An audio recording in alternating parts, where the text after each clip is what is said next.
Right. Are we live now? I think we are. I think we are now live. Yes, we are. Yay. Okay, make sure we're recording this. Okay.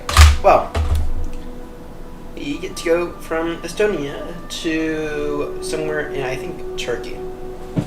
But first things first, we need to figure out what on earth is going on with the settings. We'll have to do some settings checking, so. Okay.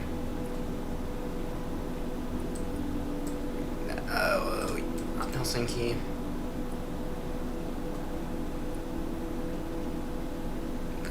Is that it? No, it's not it. It is.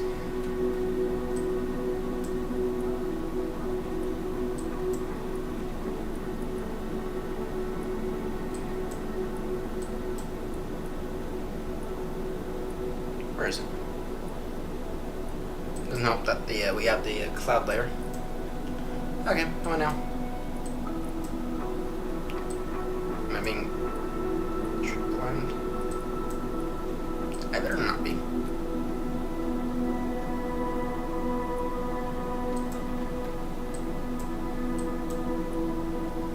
Stockholm.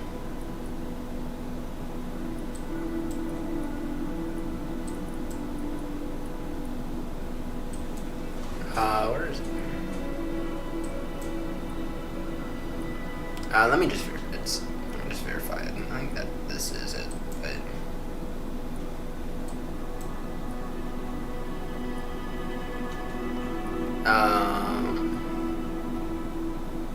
that's not it.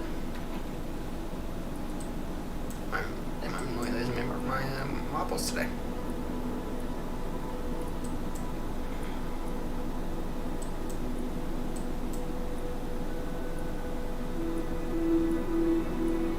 Okay, let me take a look at the news sky.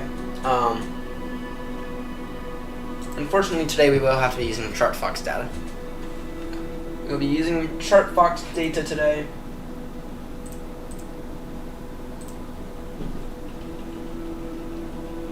It is Echo Tango November.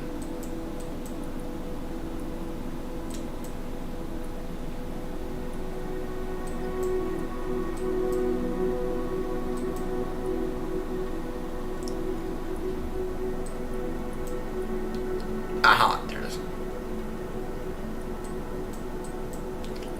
And we'll be going in this stand right here. Let me just verify parking location. So, I have to apologize for my lack of awareness for right now. Not very aware of it. Estonia. Oh, we got we do have the whole place to ourselves. Alright. Let's go ahead and this. Speak 747 phone number. We'll take the 98. No, we won't. We'll go 65 kilo.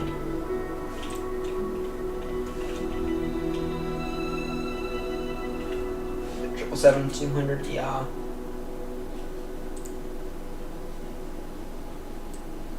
Okay. 4 hours.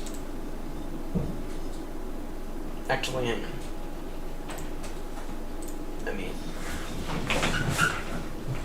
hey, cut it out up there. Okay, come on now. Book flight. My awards. Capitals. 300 Juliet, that's fine. 777-200, yeah. Okay, we'll go ahead and put the passenger level down, put the cargo level down. And, yeah. Departure time, as you see. We're going to set that at 25. flight.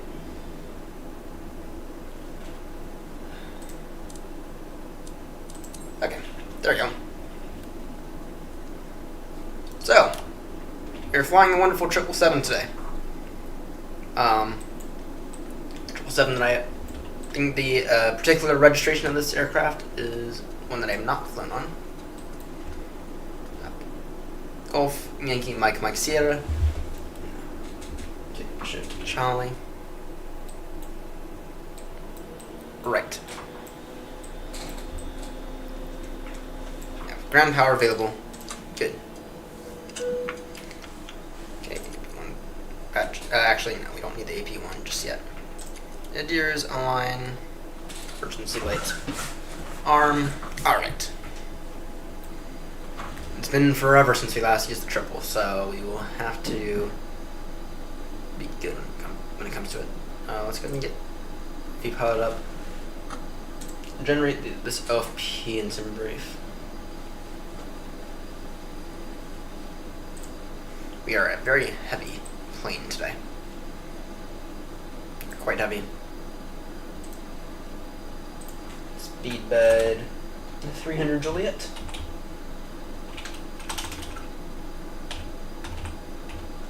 We are B772. 777-200, yeah.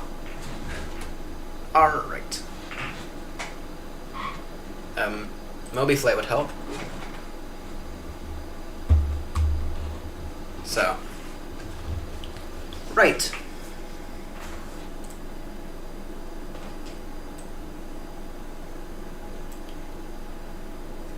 Okay. Logo and wing lights on. Let's go ahead and get some of these up. Good. Let's go ahead and change this to 122.8. Okay. Good. Let me quickly go ahead and remap that button, the push to talk button.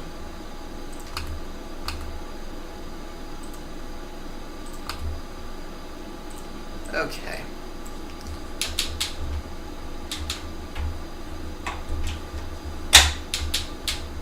That's actually that does seem like it is working. Parking brake.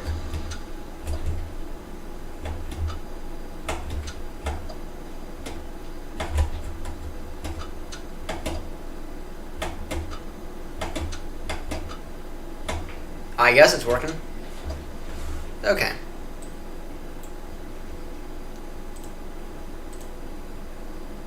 Good. Wow, that actually has it in for today. Good. So we're using the using a steam engine today, as Grumpy would say. We are using a steam engine today. Using triple. That's what it looks like, by the way. And damn, they have really done some improvements. It looks really nice. Okay. Nav logo wing all on. Okay. I'm gonna get those on.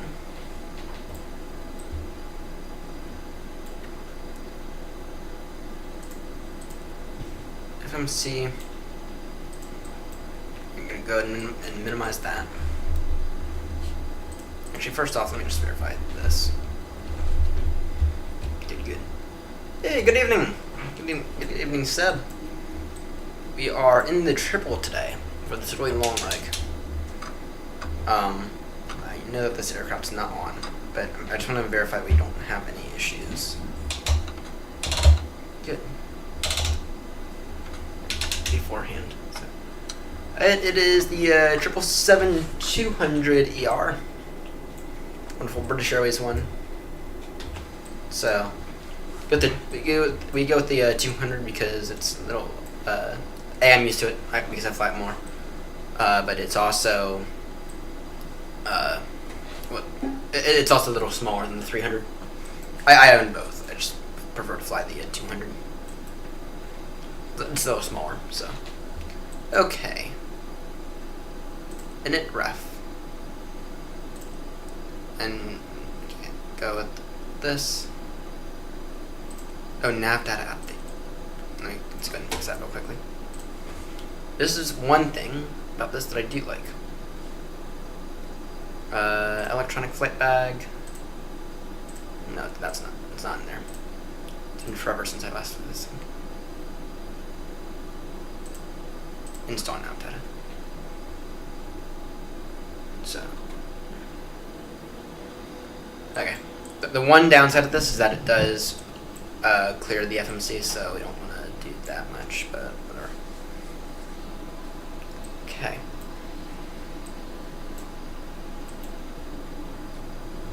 And this thing looks gorgeous today. This thing really does look gorgeous. Good. Got some data from SimBrief. Okay. We are at, what's the ICAO for this report? Actually, before I do that, let me make sure this flight plan gets filed. Let's see. Okay. So I guess what Microsoft did is I guess they link all the settings now in OneDrive or whatever they use. It's nice because it means I don't have to go in and reset all the settings, but at the same time it's also a little annoying. Because now I don't have a chance to fix stuff. Okay. Call sign for today is Speedbird 300 Juliet. Flight plan filed. Okay. GPS position.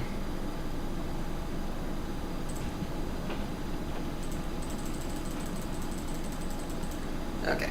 Init ref. We might need to restart this whole aircraft. I've told New Sky to give us some extra time though. So.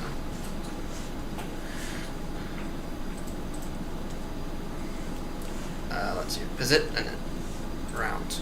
There we go. Request from SimBrief. Flight level 400. My word, it's quite high. Plus the next 160. Set fuel. I should set the payload as well.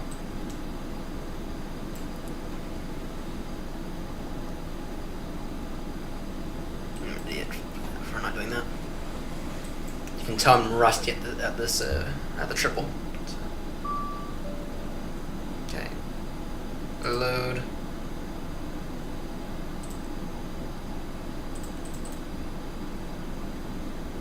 Okay. Let's see here. Let me just go ahead and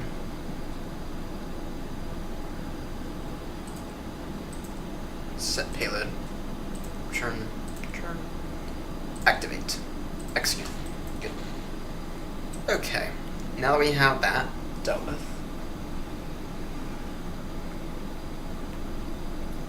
flights, import from SimBrief. No, let me get the iPad.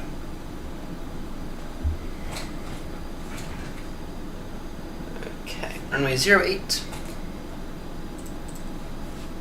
Runway 08 via the Nisto 1 Sierra.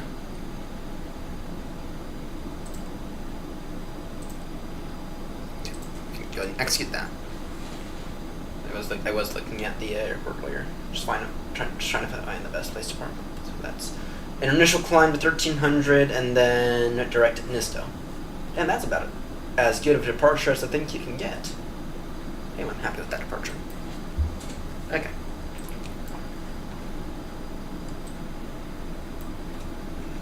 Let's see, weather, departure, radar. QNH 1022. That'll explain that.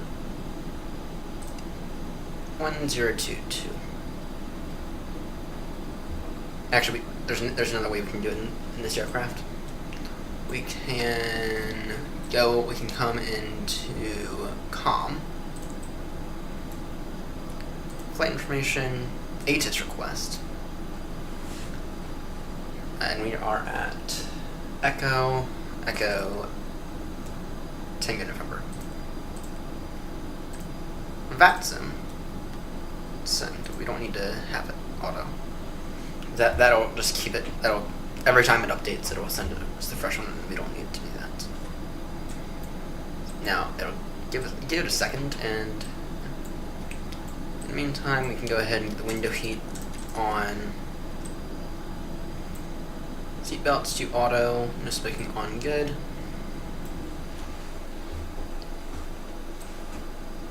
And this thing is looking really gorgeous today. It's been forever since we've asked fluid, so. What now?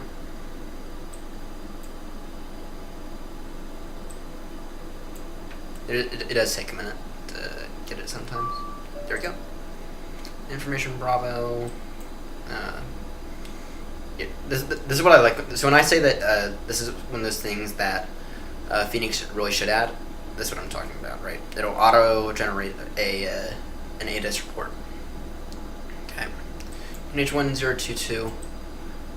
And the other thing is, this will link. These two altimeters will be linked together, so we won't have to do the one. Okay, temperature 13, dew point 12. The winds are 130 degrees, 5 knots. Not bad at all. Okay, performance tool. Import from aircraft. What we ought to be going on 908. Okay.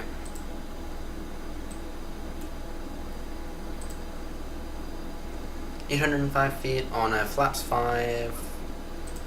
Let's go flap. What's the number look like if we go flaps 15? That is flaps 5 again. Yeah, I'll take flaps 15. Actually, what does it look like when it comes to flaps 20? Again, the margin's the same.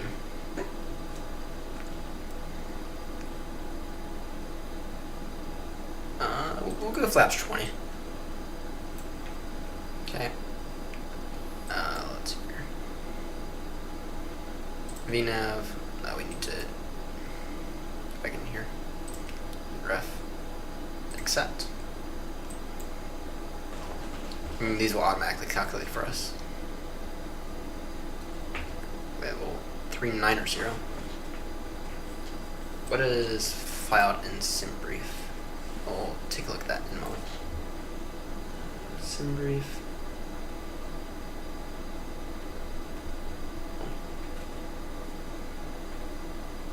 Dashboard. Flight plan. Level 400. We can go ahead. Okay.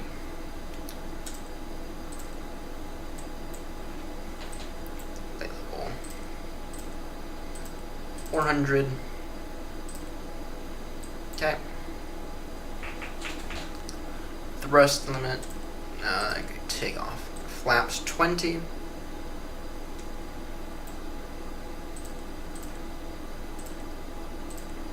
That'll calculate for us. And we're looking at 126.127.133. And the winds, actually we should do this page first. We're gonna have to re-enter everything now. The wind is 130 degrees, 5 knots. 0 at 5.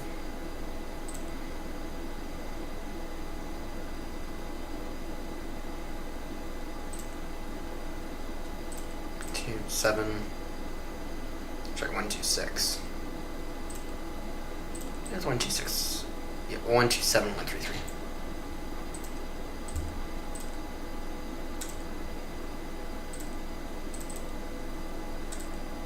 There we go.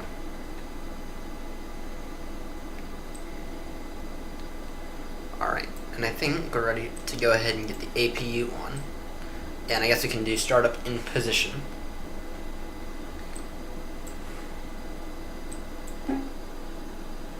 APUs to start. Beacon lights on now.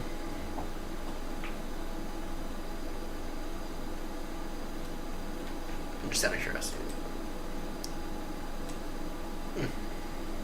Can't really tell that much of a difference, but whatever.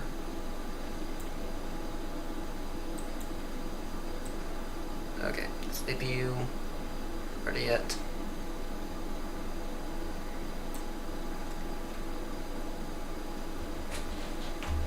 In the meantime, I feel like we can do just startup in position here.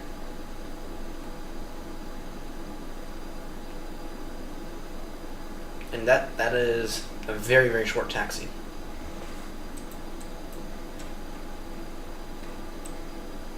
Okay. Now, if I remember how to do this correctly, fuel pumps on, and I guess there's no fuel in the sensors. No fuel in the center, good. Okay. Yaha.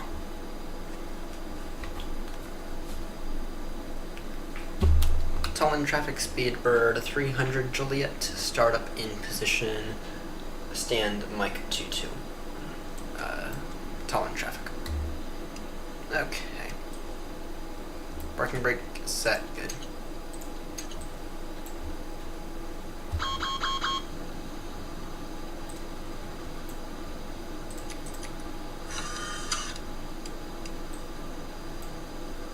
Okay. Come on now. AP running good.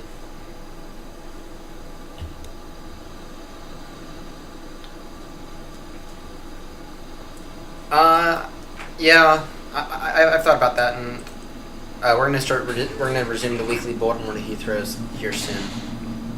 We can kind of start that now. You know, just I'm trying to really knock out these Euro capitals, and we only have like maybe I think today and maybe one more day is all I need for that. And then yeah, we will be doing the Baltimore flights again. So I just want to finish up these Euro capitals first.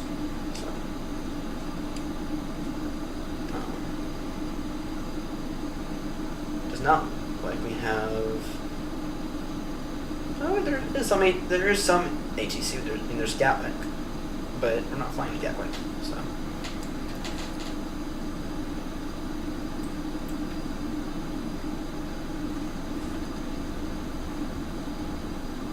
Okay. Let's see here. Is that ready?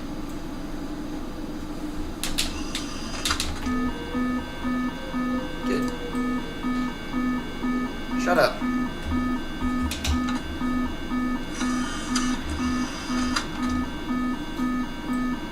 There we go. Okay.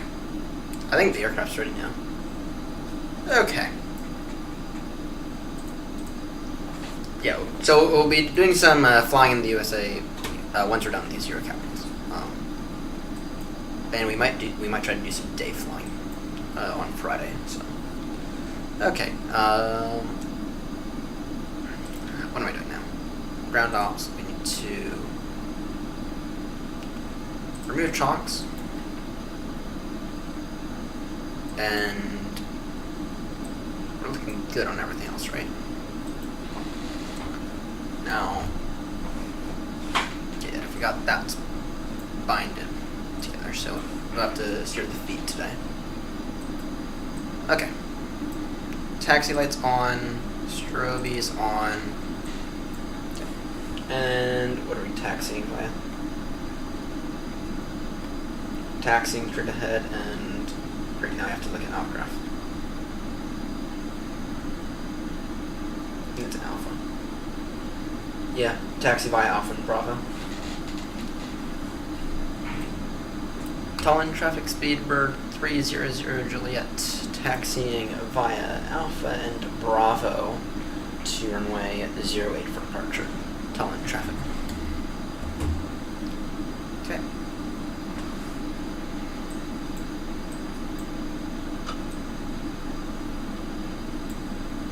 Are we gonna get a move on?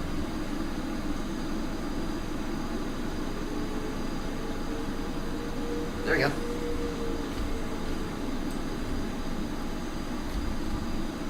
The Nizuo steering is working through that, it's just not being modeled.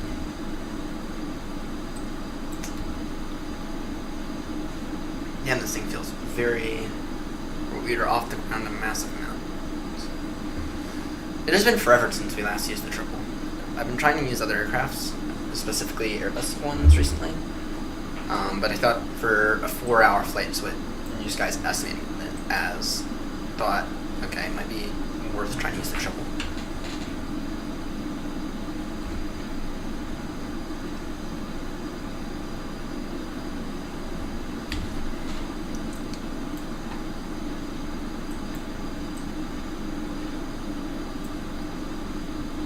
Landing lights on now. Running turn off lights on.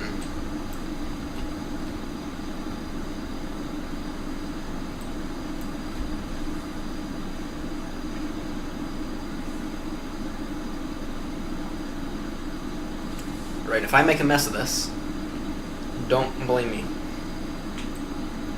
Blame the fact that I haven't used this aircraft in a very long time.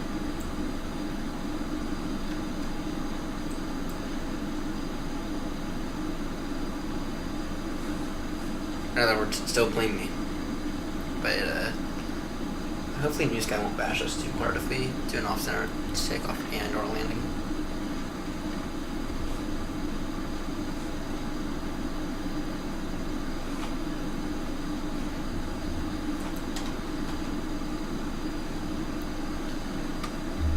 Tall end traffic speed bird 300 Juliet lining up runway 08 to tall end traffic.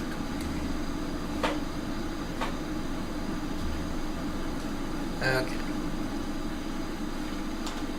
Seatbelt should be on now.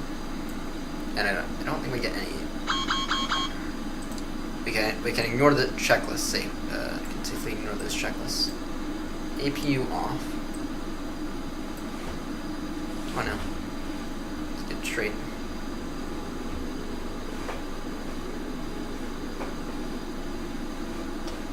Yeah, I know it was a really quick taxi.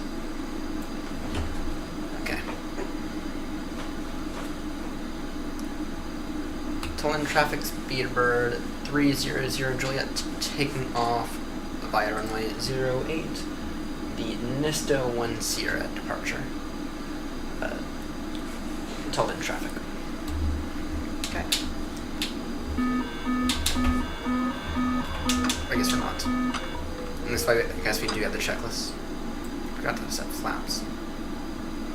Flaps get out. Tall end traffic speed bird 300 Juliet. Then I can take off by about 30 seconds. Tall end traffic.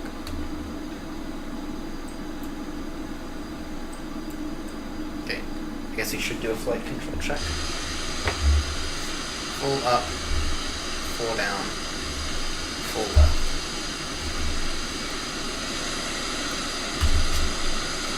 Full left.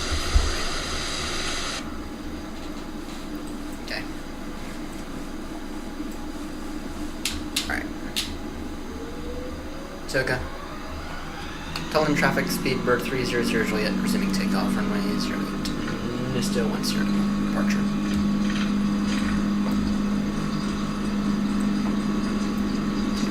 $90 knots. 20. And we are already on the rotate speed.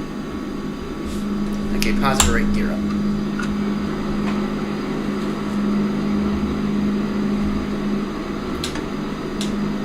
Flaps away.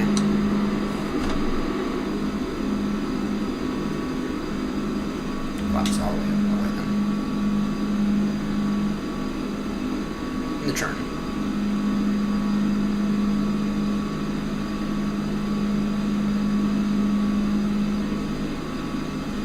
Damn, I forgot how fast this thing can take off.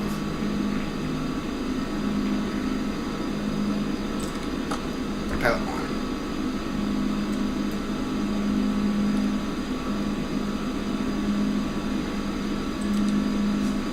Down nav. AP nav on. Passengers will not be thrilled about that takeoff at all. Tall end traffic speed bird 300 Juliet, now airborne, passing 4,400, climbing flight level 400, still in traffic.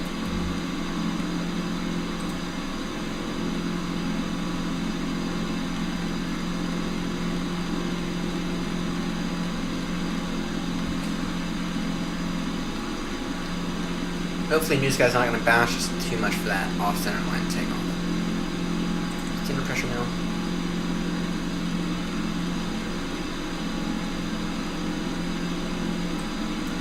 Okay, and then in terms of direct waypoints,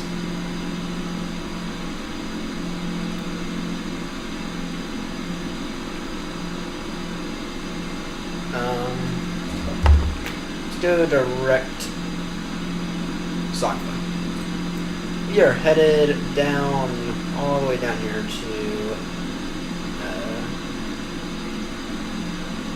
all the way down here. So I don't even know the name of this airport. I think it's Linarca. Yeah, there's this guy knows the information.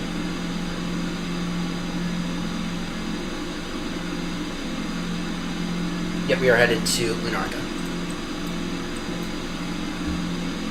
So, about a 4-hour flight is what New Sky estimated it as. And SimBrief has it, yeah, estimated around 4 hours. So, this will be the only leg we do today. This will be the only leg we do today.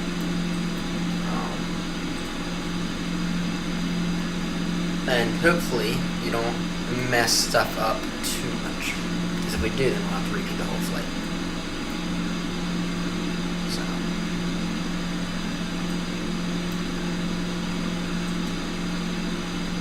passing 10,000, landing lights off, taxi off.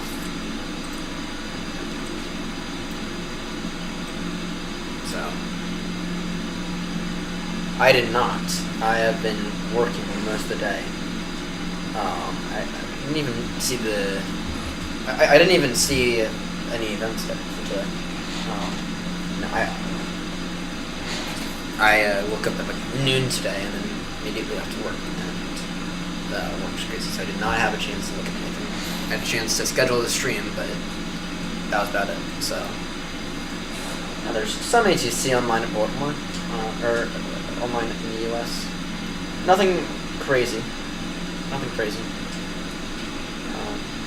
There's more there was more ATC online over here in Europe than I've ever seen this time of night, but Gatwick's gone now. So, the final leg of these Euro capitals will be to Gatwick. Hopefully we'll get some ATC.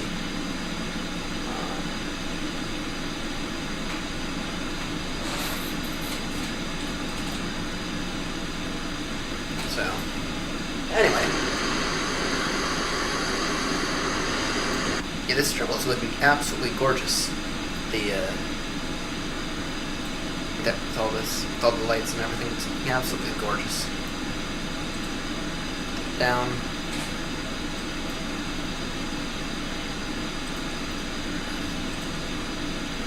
I was gonna go direct to a waypoint. There we go. You can go direct to that waypoint. What does VNAV have our arrival at? Or sorry, I think maybe it's progress.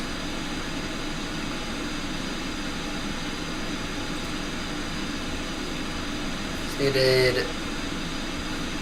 610.0. And it's 231.0 now. So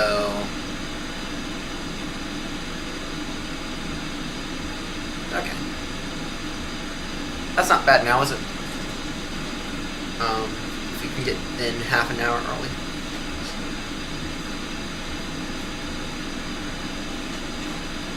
Yeah, I do miss flying the Boeings, but at the same time, that was like the only good Boeing we have access to. This and the 737, which I don't enjoy. So, I'm waiting for Cross the Pond next that'll be a good one. And I don't know anything about this. I do not know anything about this 24 hours of vaccine. Aside from my date.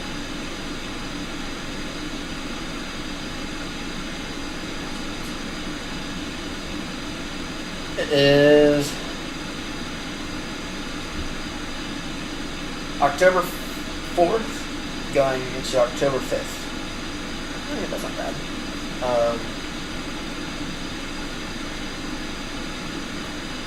We may or may not participate in that.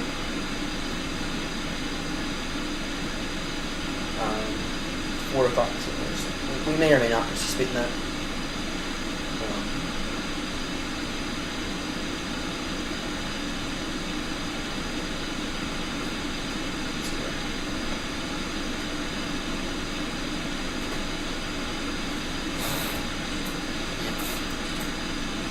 Climbing now, climbing very, very quickly. So, no, I forgot we should be appending the word heavy to the call sign. We are heavy. So.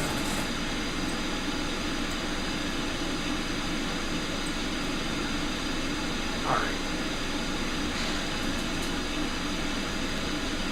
Anything else we have to do right now?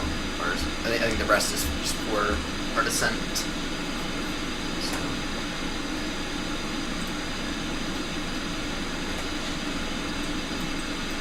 There's not really that much to do right now. The nice thing about the triple is that once you're airborne, there's not like a whole lot that you have to take a look at. And you can kind of just set it and leave it for like 3 hours. So.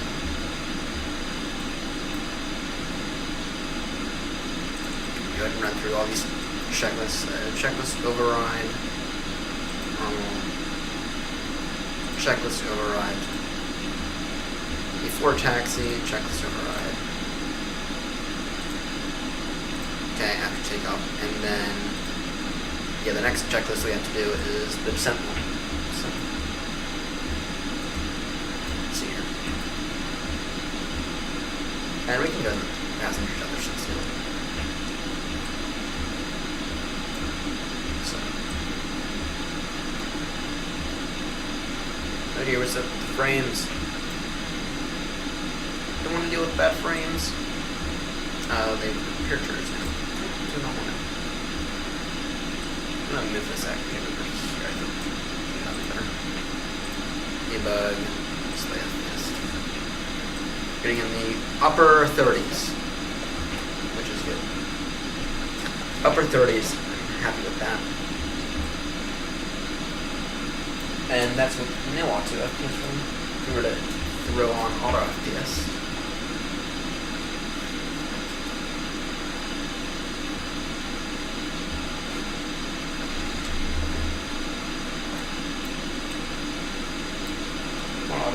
Are you enabled yet? No, you're not.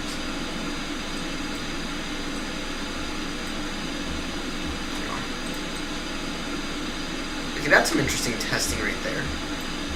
Auto FPS actually drops down our frames a little. Still main thread limited by a massive amount.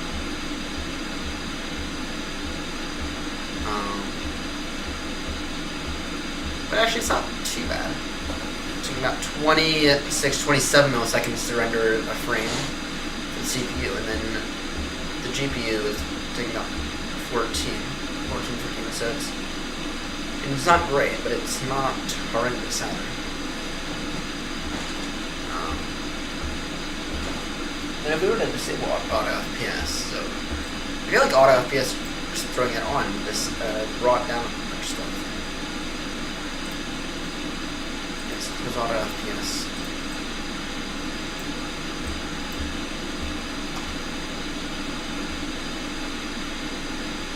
I don't know. I'm having some interesting testing with auto FPS.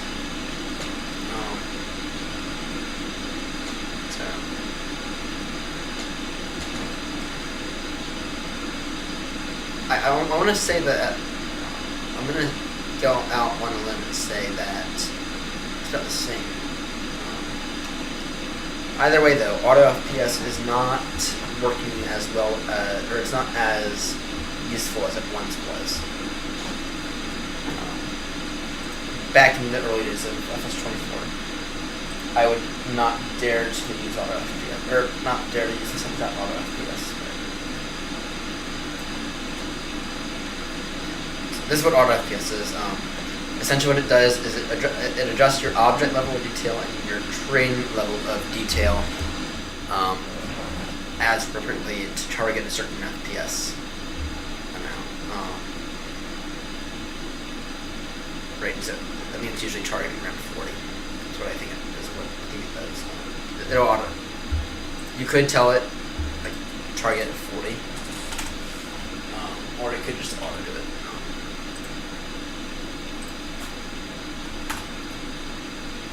So, but I wouldn't dare. Back in the early days of FS24, I would not dare to use FS24 without this.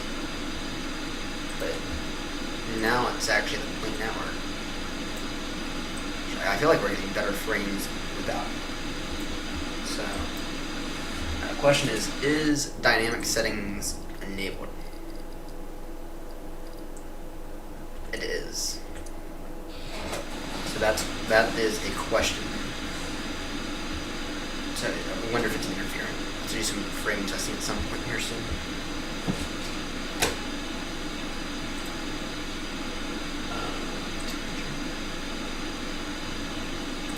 Let's get that simulator up.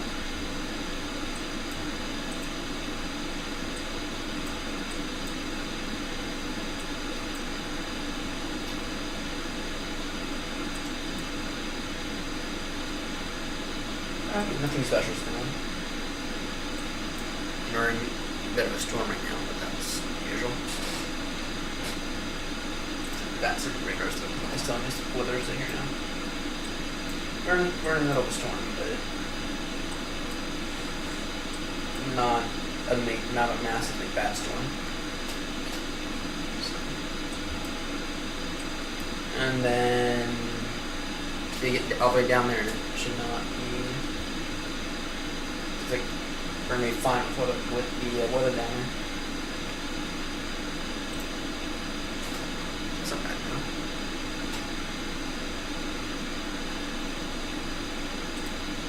It's approaching the top of the line. Yeah. But I thought today we'd just use the triple because it seems more appropriate for this slate. It's been forever since we last used it. We're gonna be doing a lot more triple flights here soon. Once we're done with the Euro capitals, so I think we're gonna finish those up Tuesday night. Tuesday night, even if it's a very very late night.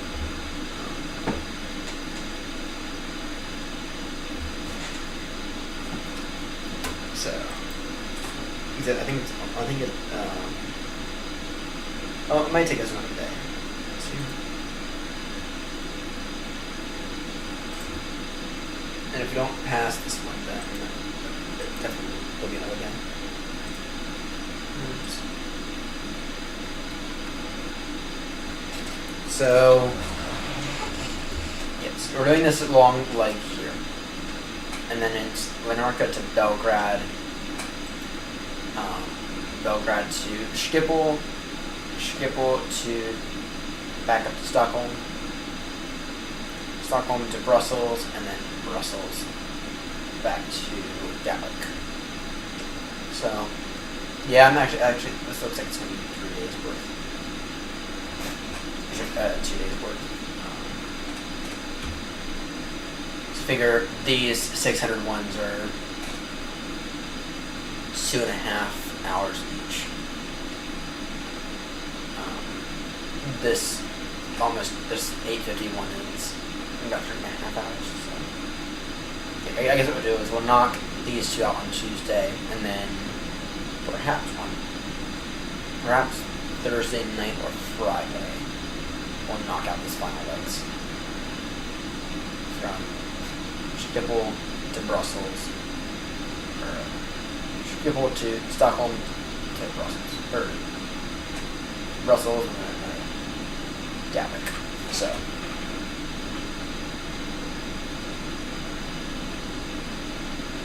Anyway, I don't know yet. We'll have to see what arises. We will have to see what arises in the next few weeks.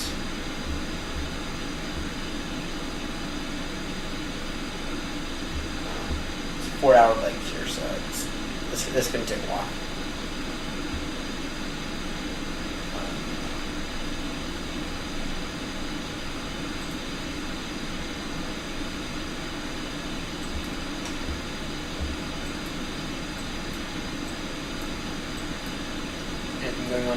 Anything special going on in the U.S. right now? No, not really.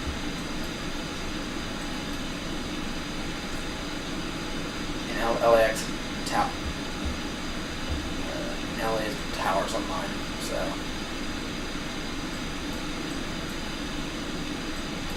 Yeah. Even if we were to do a flight in the U.S., it'd probably be from like Baltimore to Boston or someplace. From maybe Baltimore to then not a mass amount of bases. So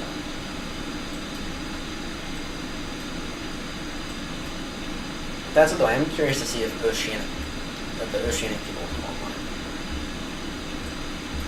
That'd be interesting if they do.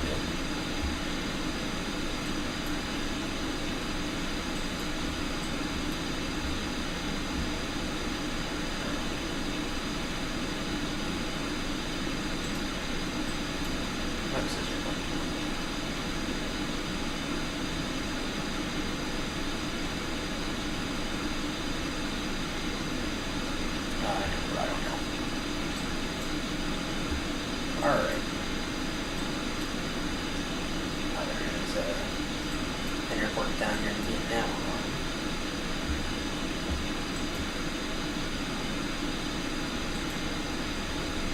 Oh, we are on Squadron Charlie. Should have known. Now you are. You just got might bash us for that.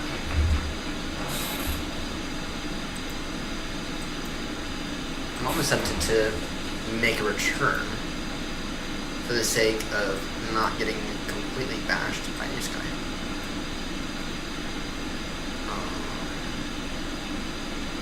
TARA.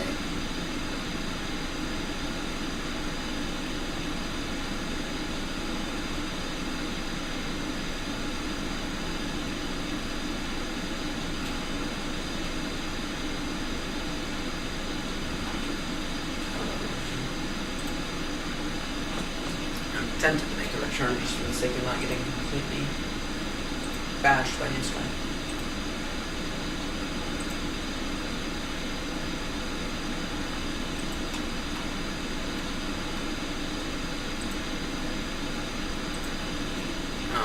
I don't know.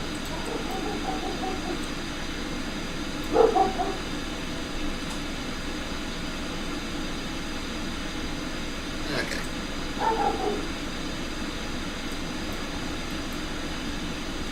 The triple's not bad. It's not really bad today. Parking the dog outside. Okay. Or level now.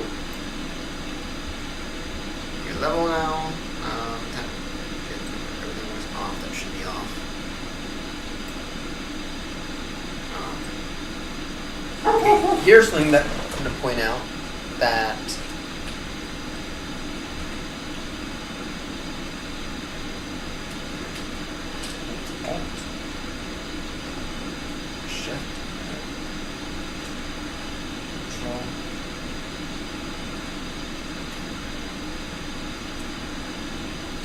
How big walk around?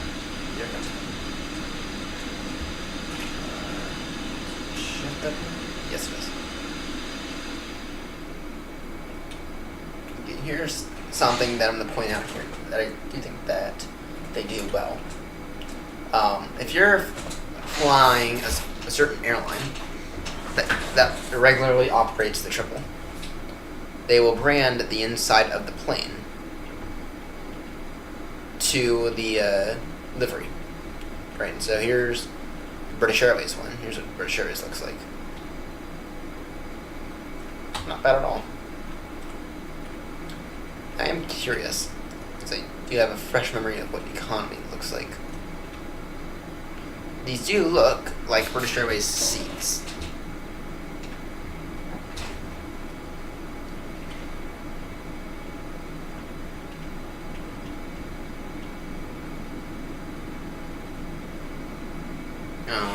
Let's see here.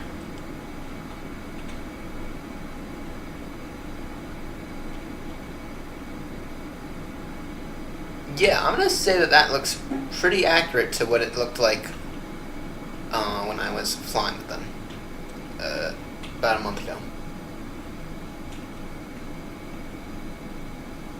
And it's not perfect, but that looks really, actually that looks quite accurate. I mean, it's not perfect. It's not a perfect one to run replica, but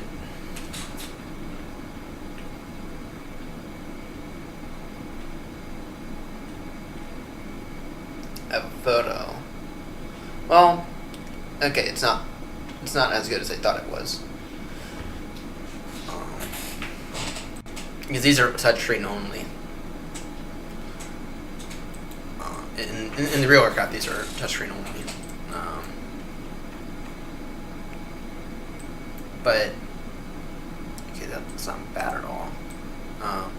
Down here, this looks accurate.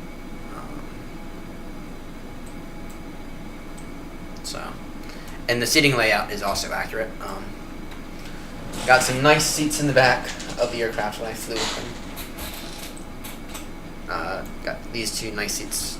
I was flying with my mom, and it was nice because I was able to stretch out my legs and not impede someone else. Because I can. So, yeah, definitely planning on flying across the pond. The next version of that. And we're flying BA because that is the livery I have installed, and I have not installed any of the aeronaut liveries yet. In addition to, it's easier for people to read. I think a Speedbird is a very, very well-known call sign. Rather aeronaut. Someone who's not used to this might not see that. So someone who doesn't know what X and O is, so that they might not realize, okay, that's aeronaut. So yeah, and plus I think Speedbird has a much cooler call sign. So I think it can make it a direct point. Let's go direct.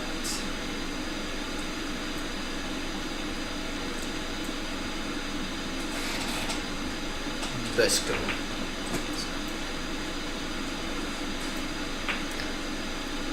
You fly BA on this channel. Legs.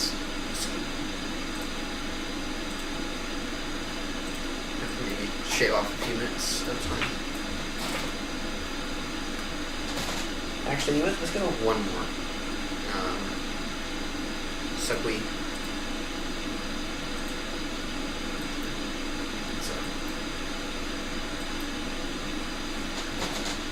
BA is by far my favorite airline if it's not immediately apparent. So, yeah, in terms of across the pond, yes. Depending on what the mess looks like, so you know the last time it felt like a little bit of a mess last time. For westbound, which is my first ever across the pond. It did feel like a bit of a mess. But it really depends. But if I can, I will. And if I can get a good route, then I also will. So that's something that they really want me to remain available for Saturdays. So I don't know, but if I can, I absolutely will fly with the across the pond. So that's a video I should finish editing 5 months later.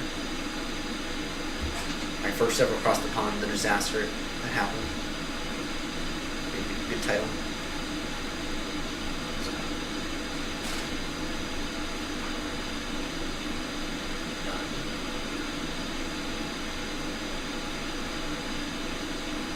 that actually gave a really good title for across the pond, or across the pond event. The mess that happened. And it was an absolute mess, to be clear. We made every possible mistake. Misread pretty much every single transmission. The one thing that wasn't horrendous was the landing. But it forgot to set flaps on takeoff. So that's one of the things.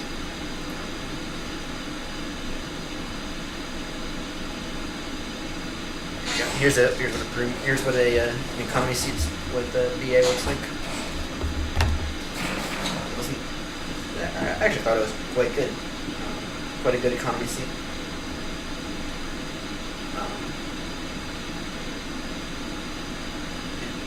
It's quite nice. Much better than the old cabin design, which unfortunately they use on the A380s still. So old cabin seating. And I think I have a photo of that somewhere. I might not. It's old. The BA should really update all their A380s. With the new seating layout, or with the new seating design. They really should, because the experience I had with the 777 seating was amazing versus the A380 seats. Those are not great, and of course I got a broken screen. So, whoops.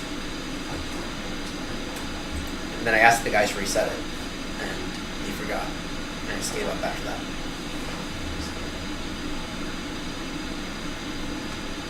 Let's see here.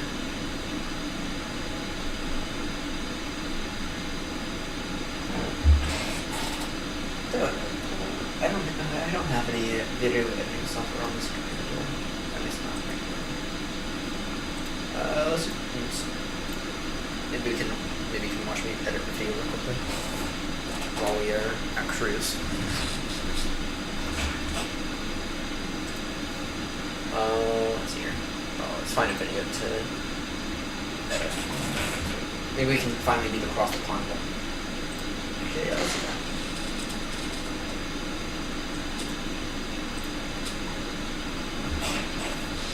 Let's go ahead and take care of the cross the pond.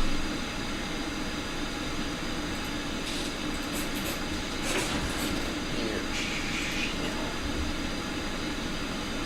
5. Across the pond. Actually, I think I have to go through playlist, is it? No. I think we have to go through YouTube Studio, actually. YouTube Studio. Inlet. Alright, content.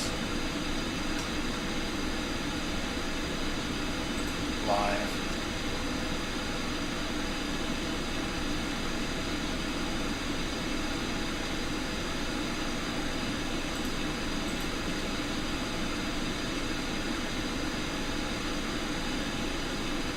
Across the pond, Dublin to Detroit. Download. Two and a half gigs. I thought it was a lot more than that. And then I used to use Premiere for the video editing. I think I've moved over to Shotcut. Do I have Shotcut over here? I Do you know of any good free video editing software other than DaVinci Resolve? I'm not going to use DaVinci Resolve because that's a hot mess and a half in my use case. My answer is iMovie, but iMovie is annoying because I have to do it through the iPad, and that's just annoying right there. Trying to get the file to the iPad.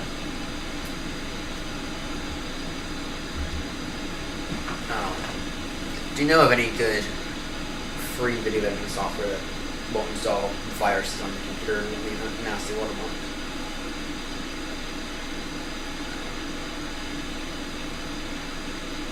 I do not.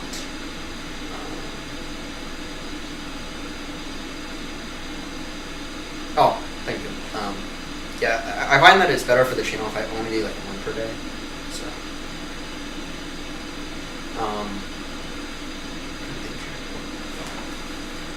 we're getting some good news actually. Do not miss out on this screenshot opportunity. Nope. Not that. No.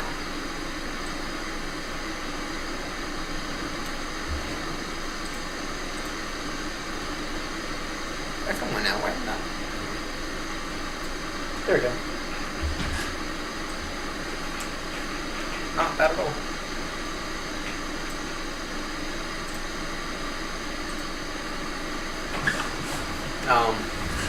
Yeah, I don't know of any good free video editing software other than Shotcut and DaVinci, and DaVinci is a freaking cord on the resource bin.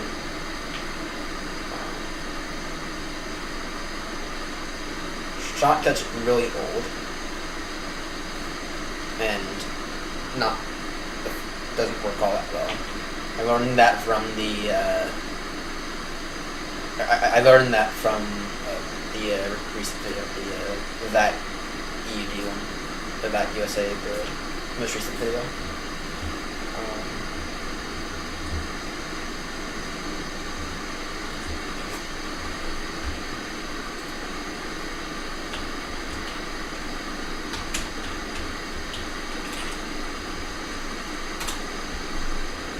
CapCut, not using CapCut because of the privacy concerns. AOV.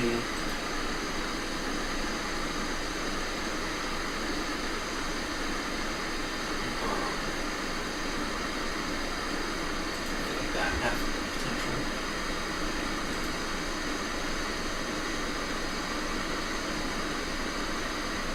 Windows Movie Maker. That seems very suspicious. Oh, there's Adobe Rush. Yeah, my issue with the Resolve is that it's a freaking hoard on resources, and on this computer, not on the computer across the room. I did one of them on an iPad recently. I forget which one it was.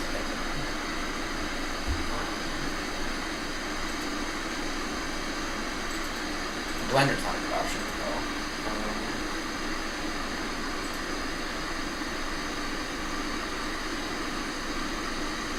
There's Adobe Rush, which is the one I've used. I used to use Premiere Pro, but then Adobe kind of got me annoyed, so I stopped doing that.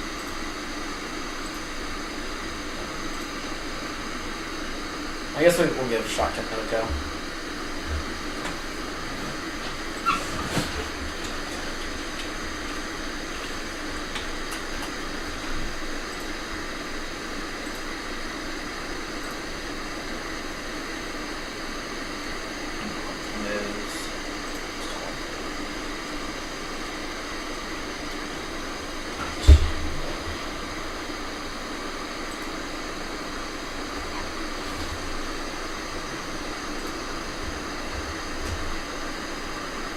We'll use Shotcut first time.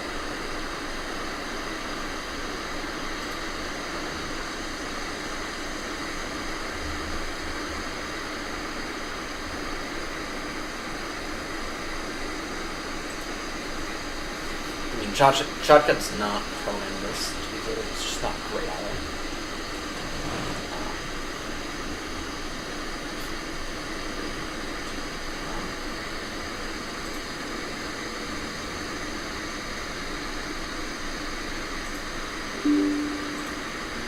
Let's improve that.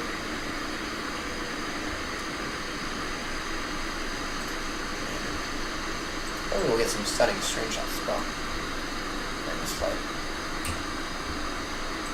It's under the GNU license. I don't know what class on that. I don't know exactly what that is.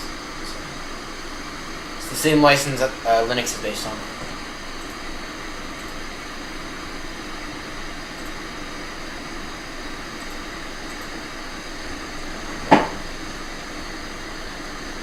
The GNU public license. Basically, the idea behind Linux is free and open source because that's what it's always meant to be. Right? The guy who made Linux, his worst enemy was Bill Gates, and I think his name was Linus Torvalds. So, Linus Torvalds fits somewhere in the founding of Linux.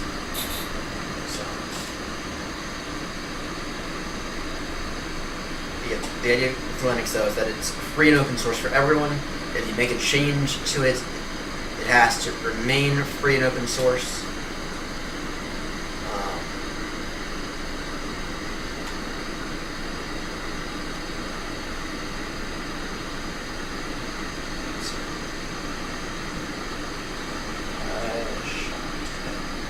There we go.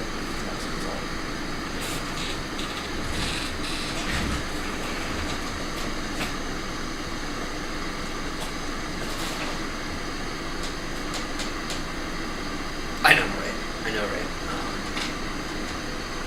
Linux does really most of the time. Across the room, I used to have, I still have a server. But one of the things I was running it on was Linux. And I've done plenty of work with Linux in the past. And it hasn't been great. And I stopped doing it because I don't really like it. Like the way it was going. So, when all this AI stuff came out, I was beginning to work on the cybersecurity degree, and I've since taken a pause on that because I'm realizing that if I were to continue forward with that degree, then it's going to end up being one of those really useless degrees because AI is going to completely take that over in the next 3 to 5 years. Right, and so the idea is I spend the next year or so finishing up, and then I have this degree that maybe I can use for 2 years. And 2 years at absolute max. And at the end of the day, I saw the writing on the wall, and I was just like, it's not worth it. So,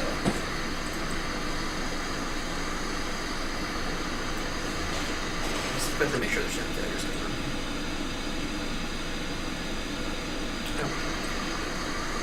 It's looking absolutely gorgeous. So, come on, shortcut. You can do it.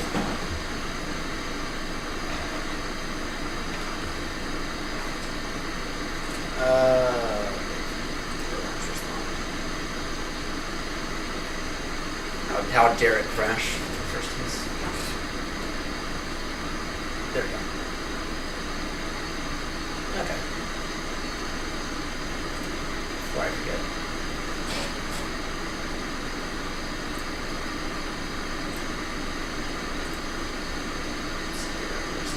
Videos.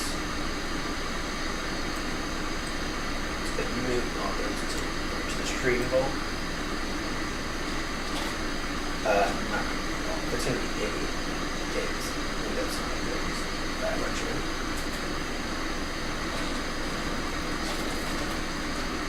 Yeah.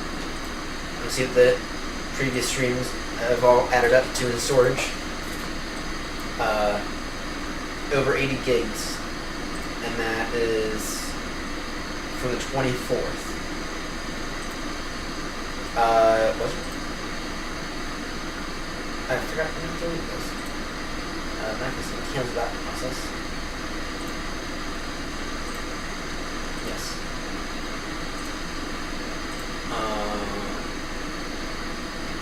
6. We have.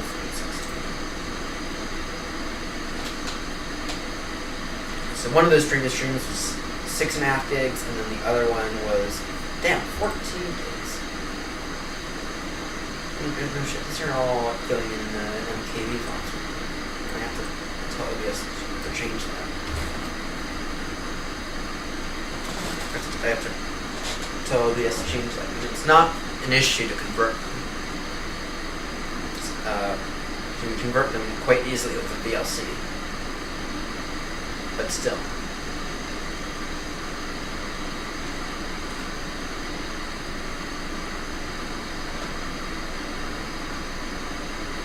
It's weird Windows behavior here. Kinda sucks. And that's a SATA drive, at least it should be.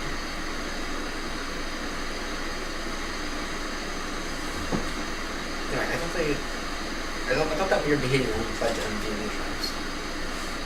So, I don't know.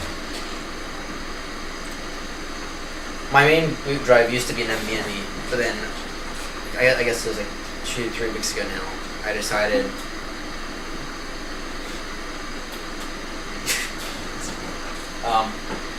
I had no clue about it, but to name these drives. I just used the stream for where I at least used to store all the streams, and then something Windows decided to be annoying. I decided to reinstall Windows, and that did not go to plan. I ended up having to completely wipe everything off the system entirely, and I turned my boot drive in. I turned what was the stream vault into my boot drive because it's a SATA drive and not an NVMe. And Windows has always been a little iffy on NVMe drives, at least in my opinion. It's kind of at the point where I can't safely recommend anyone use an NVMe drive for Windows at all, because Windows keeps breaking the NVMe controllers, and they've never officially gone out saying that they support the NVMe drives. People just assume they do. People just plug in an NVMe drive and say, okay, I think this will work. But to my knowledge, Windows or Microsoft has never gone out and explicitly said, okay, NVMe drives are now supported. And then people complain that they keep breaking NVMe drives, and yeah, you're damn right, they keep breaking NVMe drives.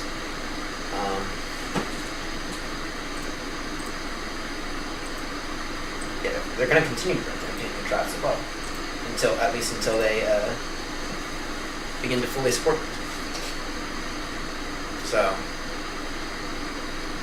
yeah, you'll think it's doing fine as well. But in the background, right, it's not officially supported, but you can go years without noticing any issues. That's what happened. Yeah, I've gone years without noticing any issues. And I went to do a fresh install of Windows to remove, as an easy way to remove a bunch of old settings, remove a bunch of old software, and boom, massive issues with the NVMe drive. Point where Windows would not even allow me to install. Via the installation media, wouldn't even allow me to install Windows 11 on it. So, okay, that's done. So, okay. Open file. Downloads. Across the pond. Live. Let's find out. Where?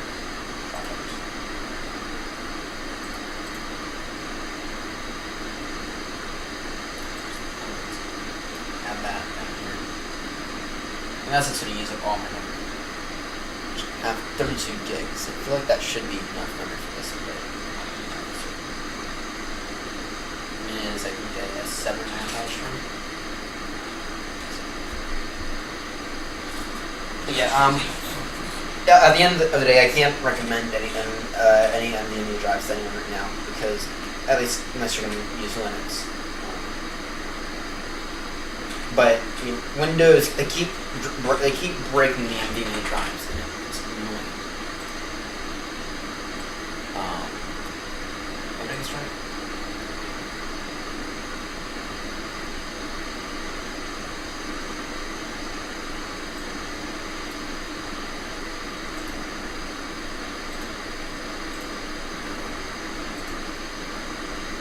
There we go. Aha.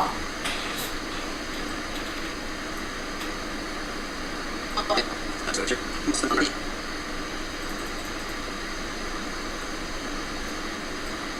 love how much it's liking.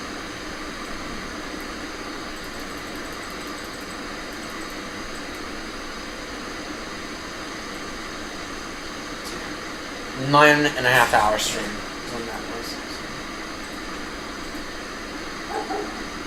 Let's watch the landing. Which I never did do an official thing. I don't think it did. It's in the 777-300. The 200 wasn't out. Continue.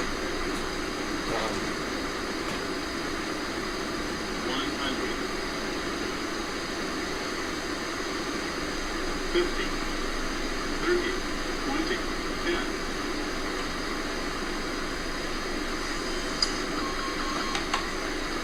That landing was not as good as I I'll go. Chicken go right.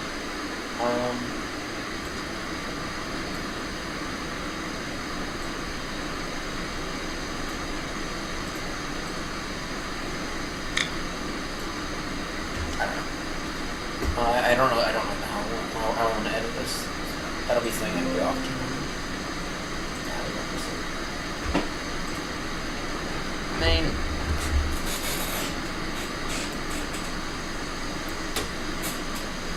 Turn updated ETA.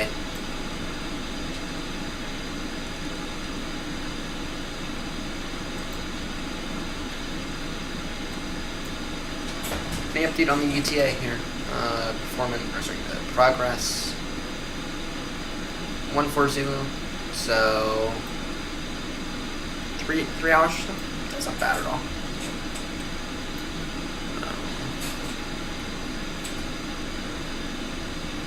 Here's a thing we can finish up. We can try to figure out this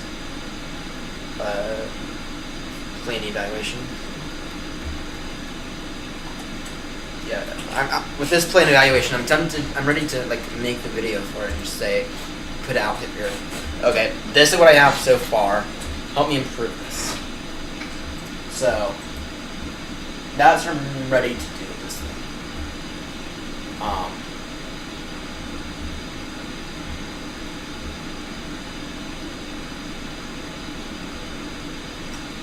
So I don't know.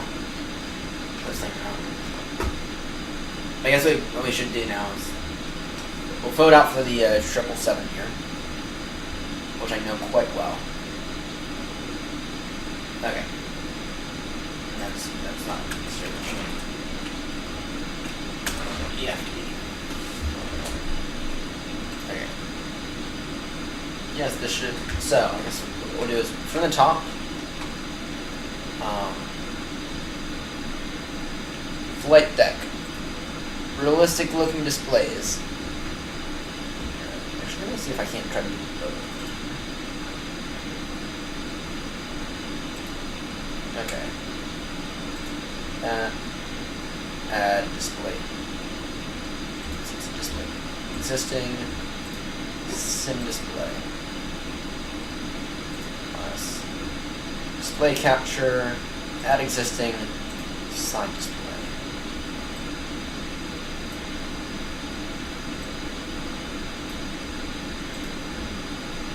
And then get full webcam. Video capture device, existing webcam. It's a mess I have on the desk. Just don't know how to load it cleaner after myself. Okay. Flight deck. Realistic looking displays. I'm gonna call that a yes. I'm gonna rate that as a 7. Realistic looking buttons and switches. I'm gonna give that a 10.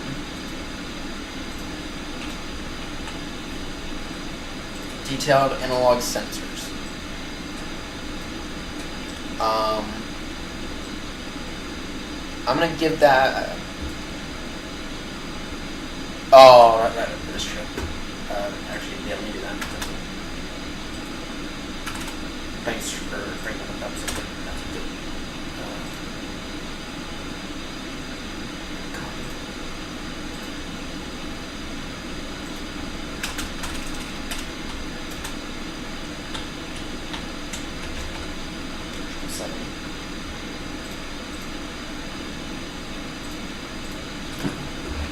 Oh, thank you for bringing that up. What's the marks?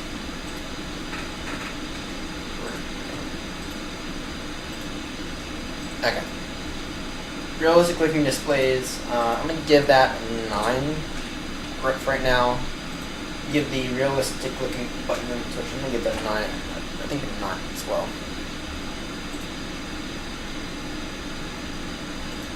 Detailed analog sensors. I don't really think we have any here. So I guess we'll be rating it on this and this only.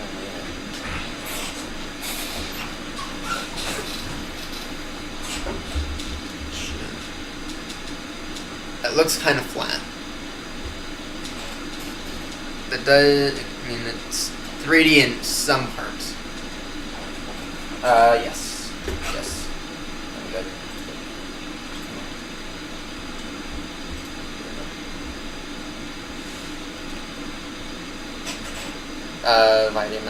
Let me send it to you via Discord. Let me just send it to you via Discord. Discord.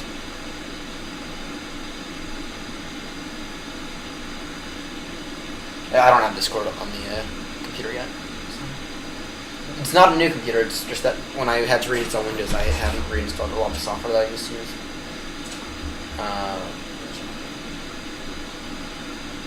Drive.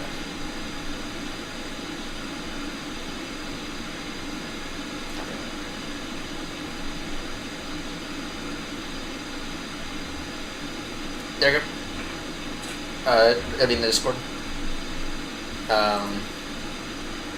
And here's the link in the chat, I guess. Okay. Detailed looking analog sensors. I'm gonna give, for the one that it has, for the one that it does have, I'm gonna give it a. I'm also tempted not to evaluate it on this category. I'm gonna say no, actually. Seats detailed.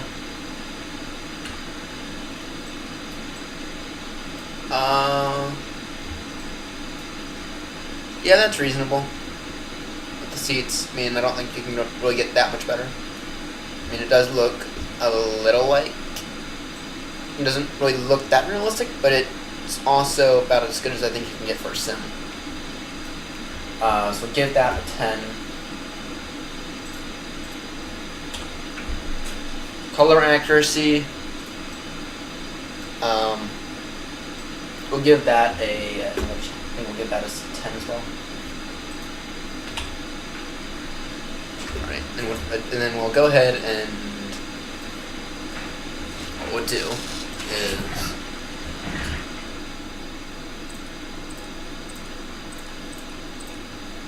that sounds good. That sounds good enough to make it be a pass. Give that a 10. I already know that. It's a 10. I've tested this before, so I know I'm going to give that a 9. It's not perfect. Now, in terms of the texturing, I guess it's category regulation. I know that the window's open. I'll give that 10 now. The glare on displays. I don't think I've ever noticed that in this aircraft. So, but we'll wait until we get a little bit more daylight for that to properly evaluate that.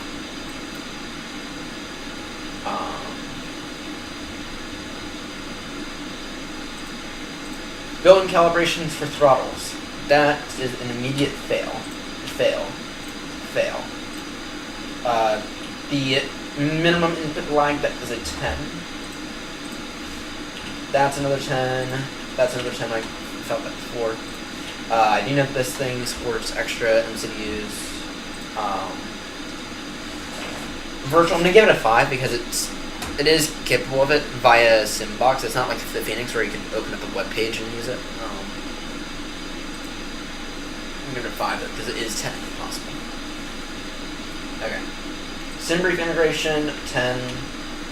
I'm gonna give 10 for the updatable nav data. Because we just did it before the stream. We did it through the tablet here, through the FB. Yes, this gets a full 50 points. I've not tested out. Actually, I have. Before. Not very well, but it does get it. 10. Auto brakes act differently. Yes. Top of climb estimates. I can't accurately say that right now. I don't think I can accurately say that.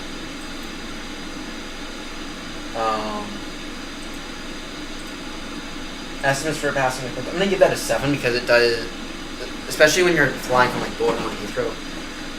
The waypoint before the oceanic one, which where I've really noticed it, it does get out a little to the point where I pay attention to it to a good 3 or 4 minutes before I go and file for the oceanic clearance.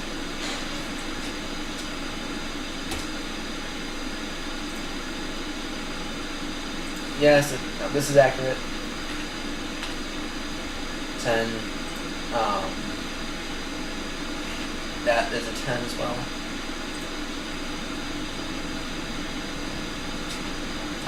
Yes, that's a 10. That's a 10 as well. Now, in terms of the exterior, the weathering. Oh, I know the weathering. Up here is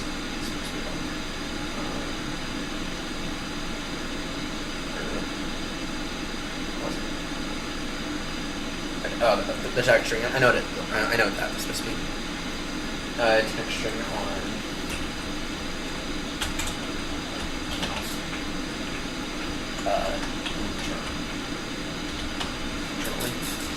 I'm gonna say that that's gonna be about a 5. I mean, it's not a Phoenix level, but it's not. But if we look at the yoke, though. Okay, I'll give that a 7. I've seen better, but I've also seen a lot worse.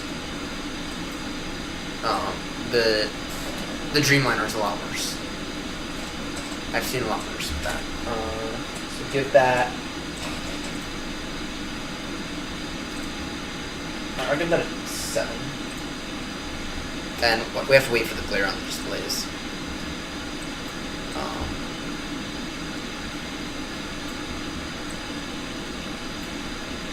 Such a good screenshot. Okay, PMDG should get 500 bonus points for the clicky pen. Okay. Glare on displays, that's all good.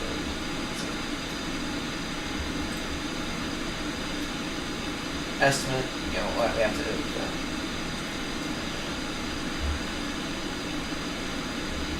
that. For this, I'm going to give it a 7. I've seen it happen.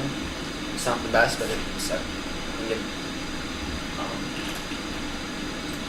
Now for this is Golf Yankee Mike Sierra. This is a default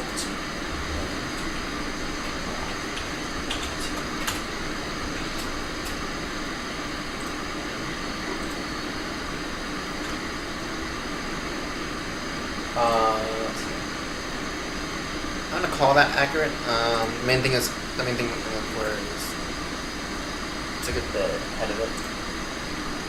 Oh, that is one point that they do miss out on. That is one point that they miss out on. It looks accurate, but there should be some lettering on top. There should be some lettering, and I'm not seeing that. Okay. Not seeing that.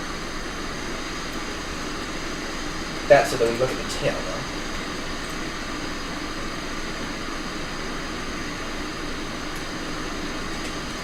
The tail looks accurate.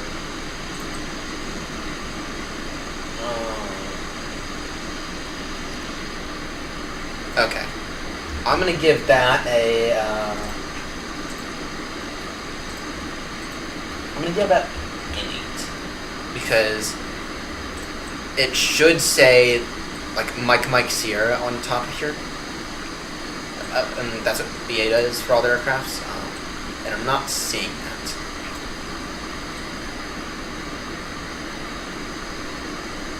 Okay, not seeing that. Okay. Small gadgets. Okay, now this is where that Swiss guy knocked off some points because he said that he didn't think that it properly met those requirements for like the pitot tubes and everything. So what we'll do is I guess we'll get at a good angle. It's kind of hard to judge without being on the ground.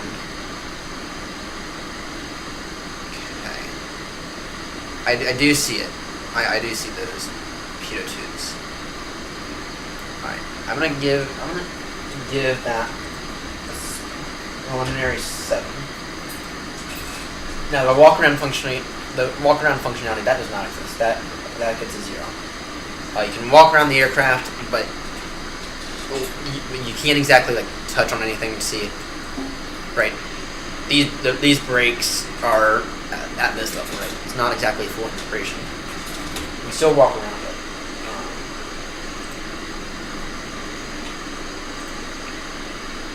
And we can't judge that right now. The flaps modeling, this does have that. 10. The control modeling, 10. Okay, now here, this is where I think I've knocked off points in the past. Okay, in the real aircraft, it's not like that. At least as far as I can tell.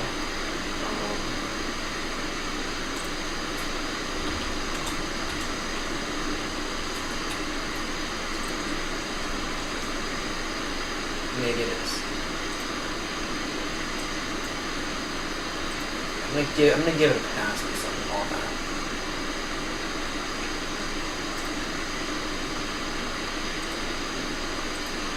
And then I have been able to confirm the effects in the other times. I'm gonna give it a 10. Can't tell the doors. I can, however, give it at least an 8 without the ground equipment. Okay. Now, in terms of the EFB, access to charts. Alexa, turn on Ryan's bed. Ryan doesn't support that. Alexa, turn on Ryan's bed. Thank you. Okay. Charts. The OFPs. That's 10. Performance data calculations. That is another 10. Access to the charts. I think it has it. It does. Departure.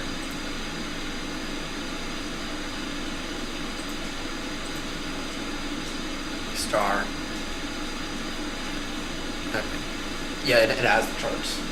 Not very well, but it does have the charts. I guess there's no real good way to.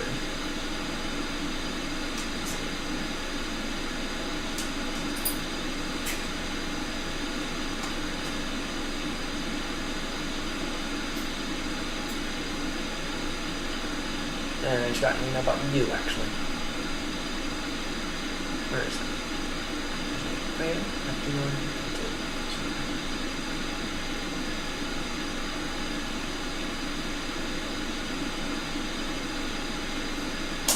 oh.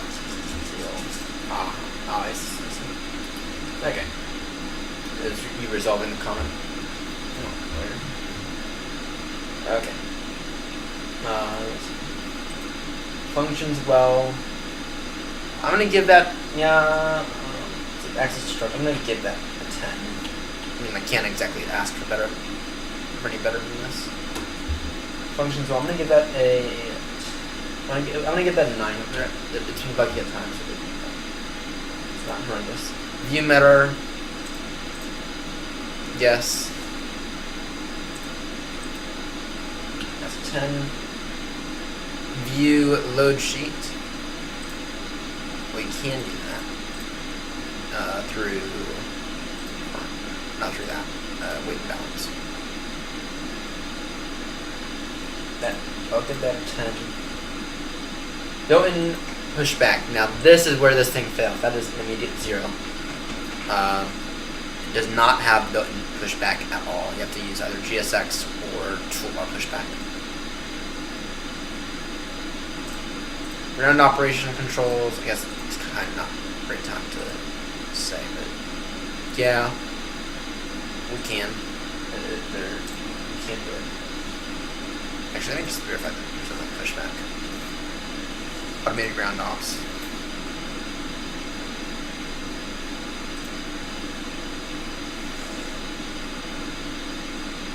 Yeah. So, alright, see ya. Yep, they can probably expect another short here soon. Thanks for tuning in.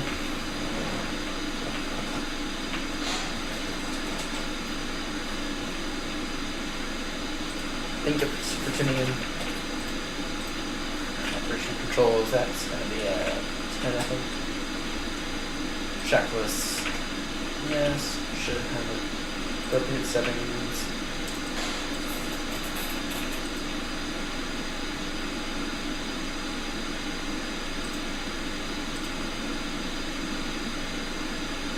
That'll be a 10. Actually, I'm not seeing any settings in here at all. I'm gonna give that a 5. Lifetime.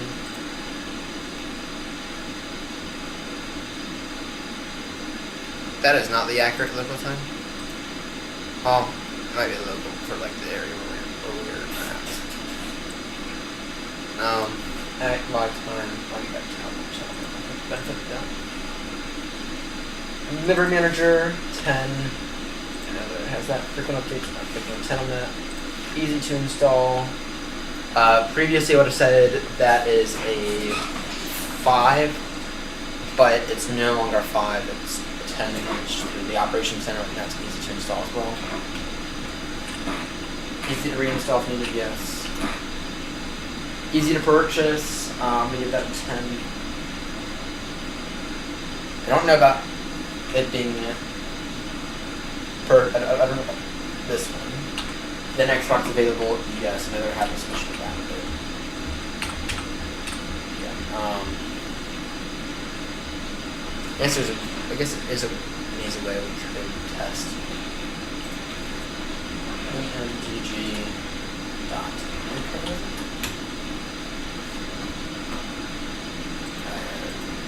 For that we can.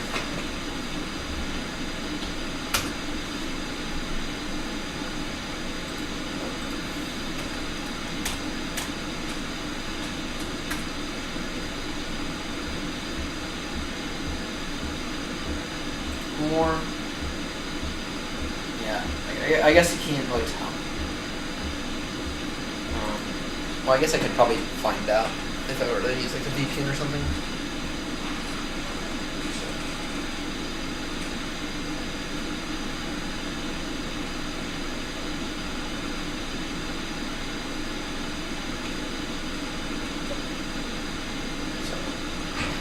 But preliminary report for the PMDG. I'm gonna give that a 5 right now. Actually, I'm not gonna apply it.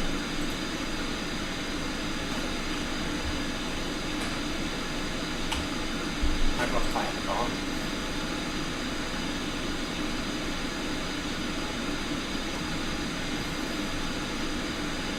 Then that'd be a 0. That's fine. So looks different. I'm gonna give that a 7. Preliminary for the PMDG. Find out what that looks like. So for that 0. Glare on displays.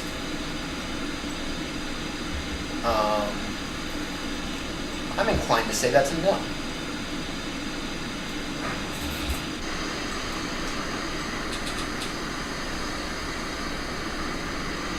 I think I'm inclined to say that's a no. I'm gonna give that, but I'm inclined to say that is a bit of a no, I think.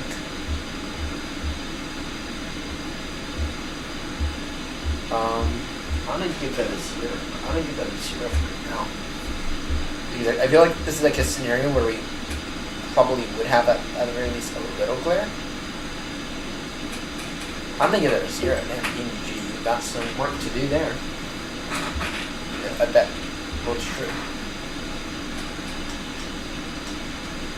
I'm gonna give that a. Actually, top percent. I've seen it like nosedive before, and I don't like that. I'm gonna give that a 5. Give it. It's accurate, but it isn't that good. Doors open as quickly. I have seen doors open as quickly. That's a 10.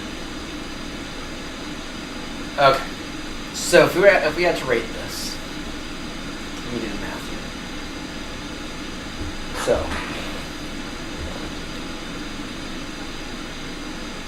okay. So flight deck, that's 9 plus 9 plus 10 plus 10 plus 10 plus 9 plus 7 plus 10. Okay, that's 74.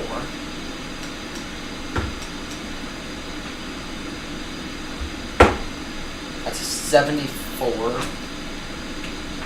out of what?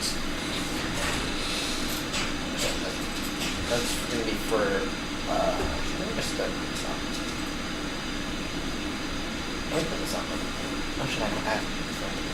Oh.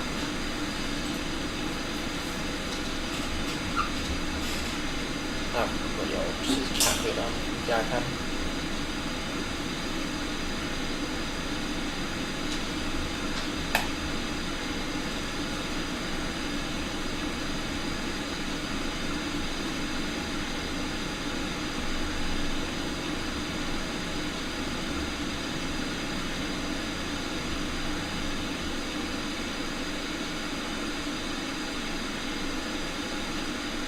There. So that's a 74.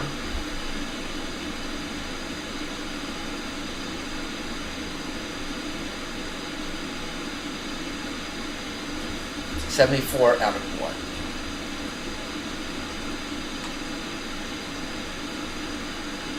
So that's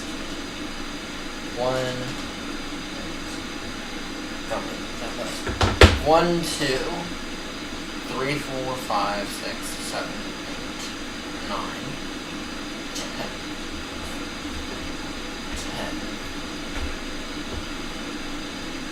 1, 2,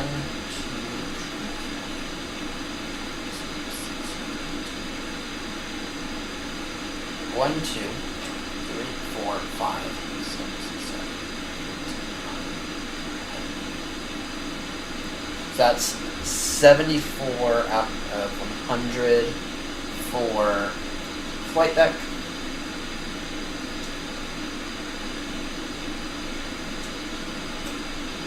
Out of 100 flight deck. So that's 74% for flight controls.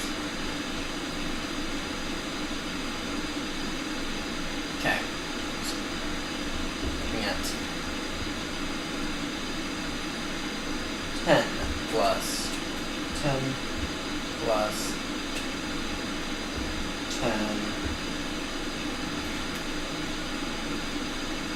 plus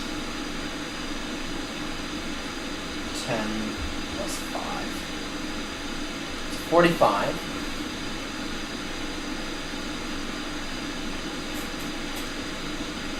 Out of what? 1, 2, 3, 4, 5, 6, 7. Out of... Damn, this thing really is doing poorly.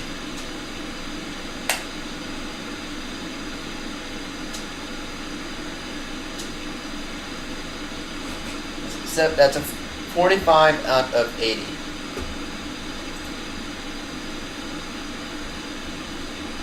Okay.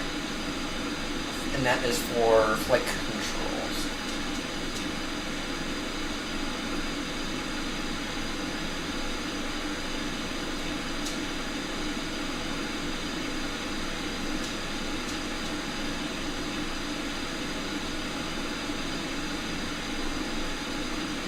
Okay.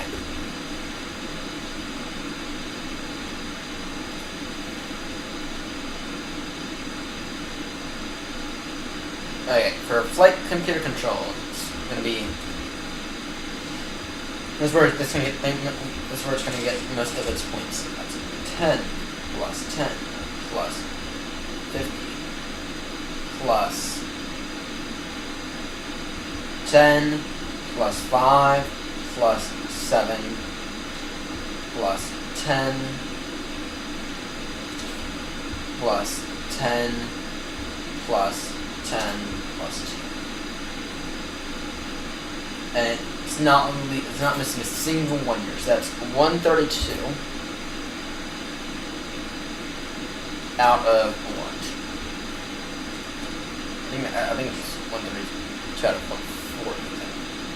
That's gonna be so 50 plus 1, 2, 3, 4, 5, 6, 7, 8, 9. Let me just verify that. So that's 1, 2, 3, 4, 5, 6, 7, 8, 9, 10 out of that's 100, that's out of 150. And let me just verify that this math here is correct. That's 50 plus 20 plus 10 plus another 10 plus 5 plus 7 plus 40. It's 142.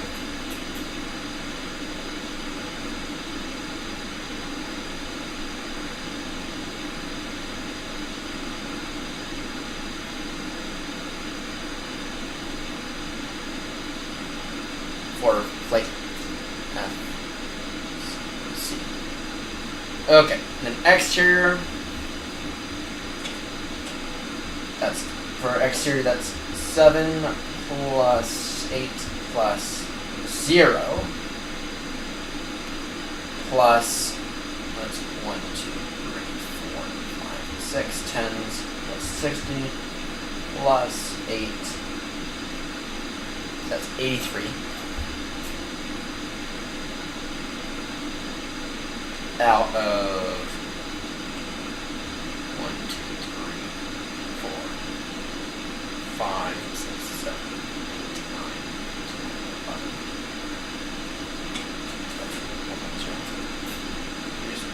1, 2, 3, 4, 5, 6, 7, 8, 9, 10, 11. 1, 1, 0. Okay. EFB time. That's 4.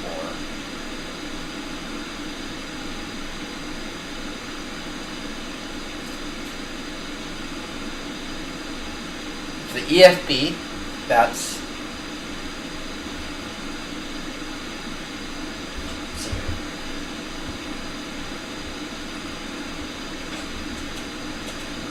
again, for the EFB, that's 1, 2, 3, 4, 5, 6. Check. That's 30 plus 9 plus 20 plus 0 plus 10. So 10 plus 5 plus 10. That's 94. That'll be that's another 1. 1, 2, 3, 4, 5, 6, 7, 8, 9,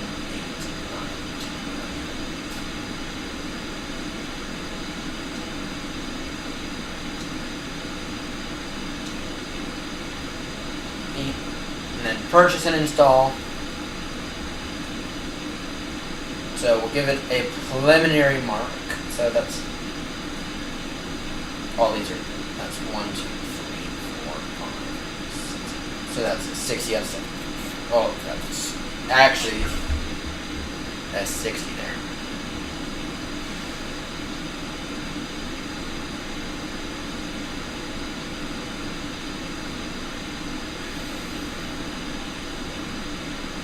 Okay.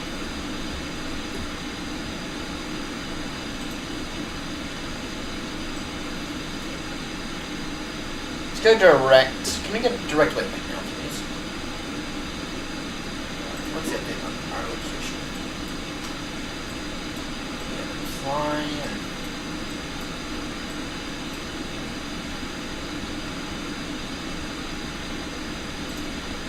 Surely you have some traffic.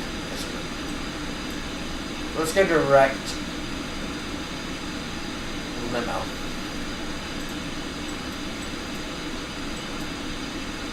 In terms of this.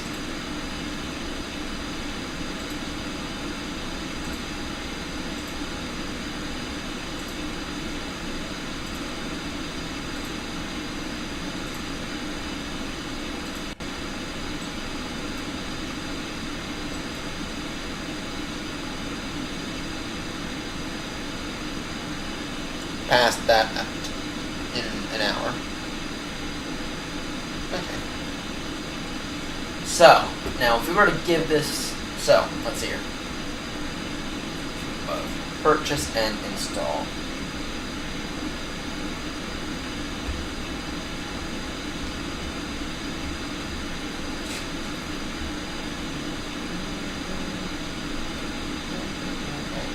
That's 74% down. For purchase and install,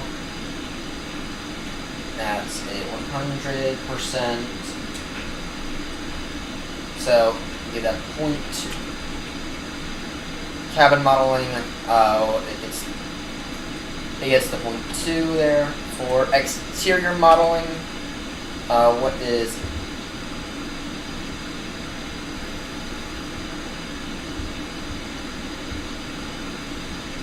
for exterior modeling? See here, that's 83 over.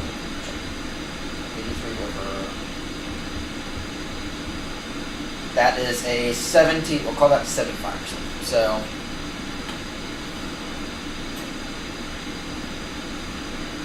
That times,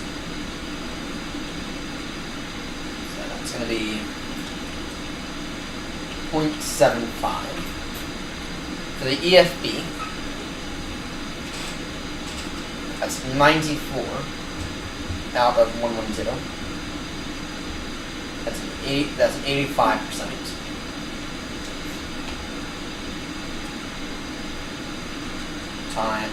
That'll be 0.85. Flight deck modeling. It got a 74% on that. Got 74% on that, which means so it's a 1.48. Flight computer controls 142 out of 150. That is a 94%.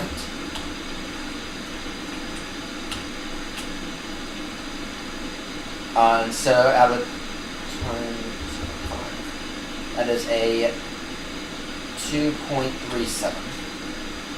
And then for flight controls, this is where the thing fails. 45 out of 80. That's a 56%. And times 1.74. Okay. And so if we were to add all these up, that's going to be 0.2 plus 0.2 plus 0.75 plus 0.85 plus 1.48 plus 2.37 plus 1.74. So this thing gets a 76% on this.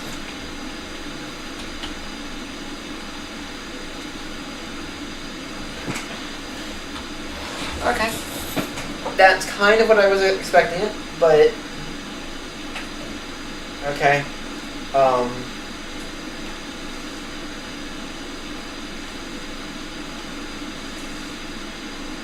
It gets a 70. We'll call it.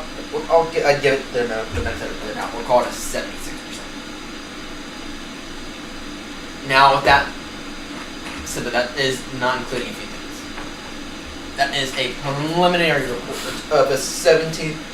This might be a gorgeous time to do this.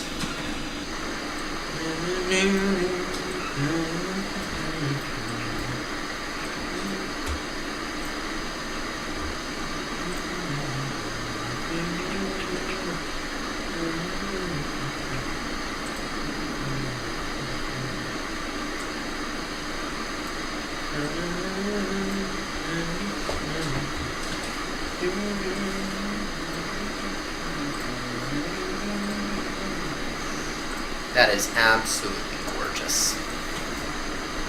That is absolutely gorgeous right there.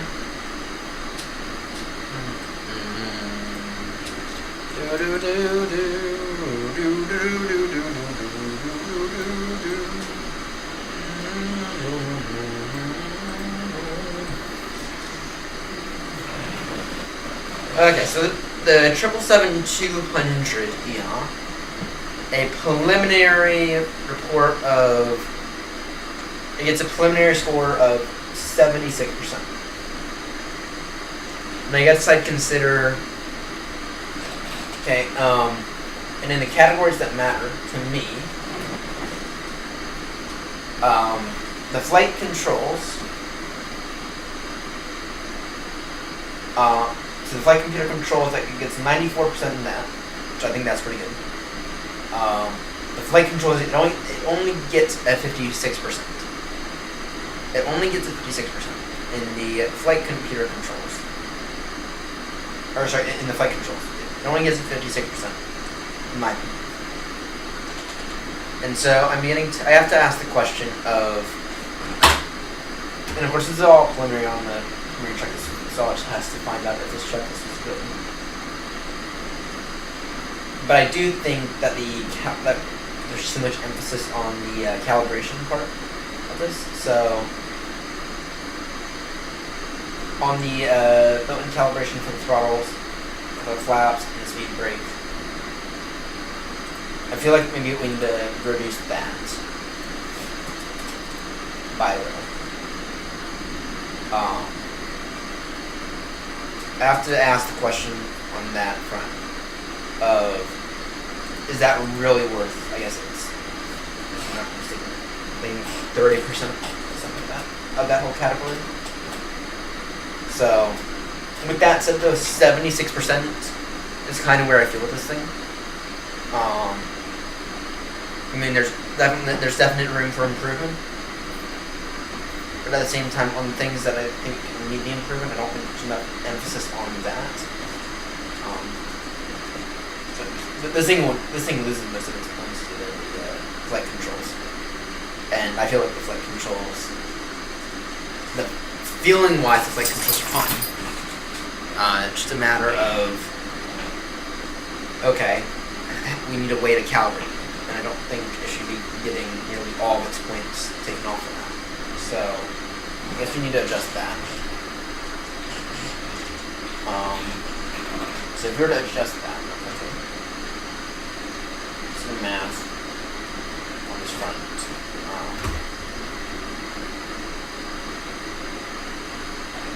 Built-in calibration for throttles,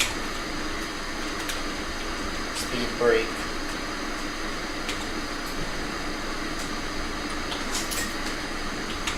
and flats. And can give it a 0 there. Read math. So that'd be. Then that would be what out of what?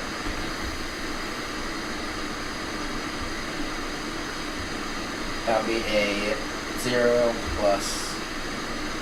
That'd be a 140. That'd be a 45 out of 60.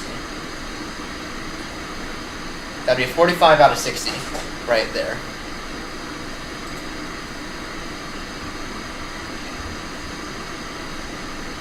Bringing this up to a 75.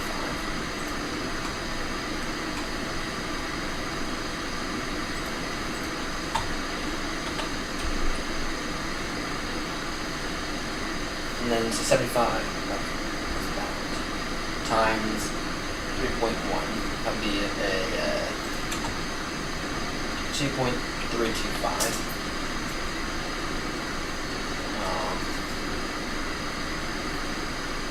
So that, and then just the math, plus 0.75 plus 0.85 plus 1.48 plus 2.37 plus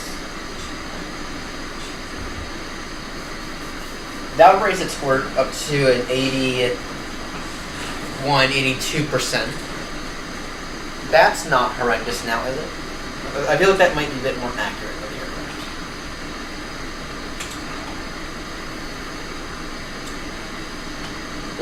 We'll call it even at 82%.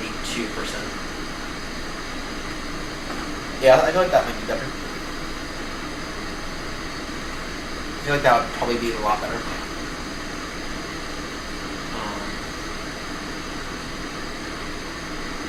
Yeah, I feel like that's more accurate. So what we'll do then is just delete those two.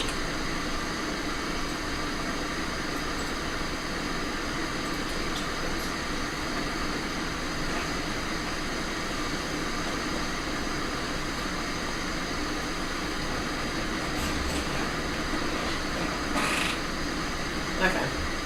So just that now. So 81.2%. I feel like that. I feel like that is a bit more accurate to what it actually feels like.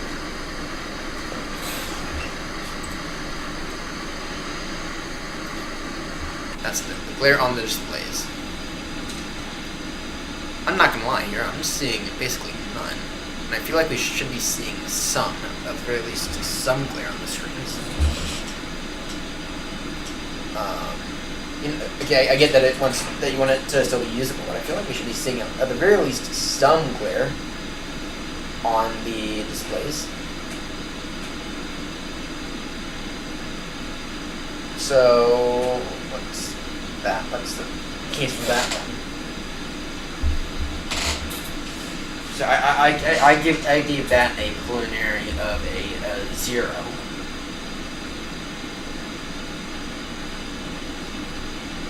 I gave that a preliminary 0.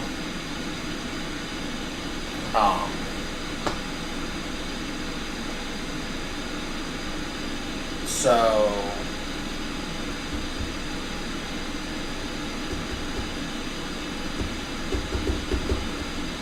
yeah, I guess we'll get up to a point where we should actually begin to see glare over here and everything. See if it shows up on your screens. But that alone might be enough to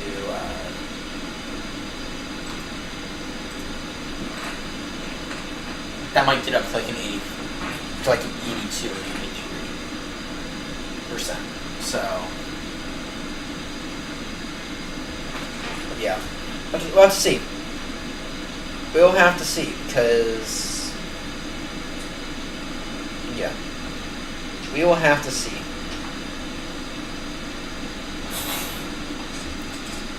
Now it's 4:03. The time is 4:03. Is Zulu now? What's the progress looking like?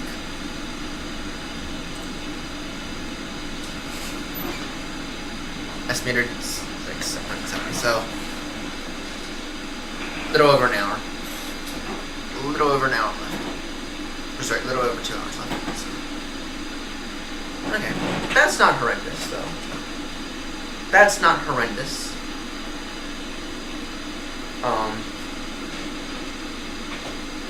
So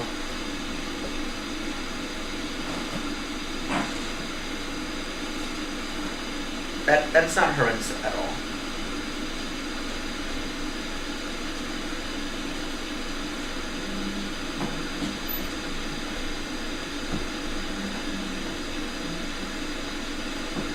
You know, that's not bad in any way, shape, or form. Okay, I'm happy with that actually. I feel like that's accurate to what the plane feels like. I mean, the PMDG is not perfect, but it's not horrendous either.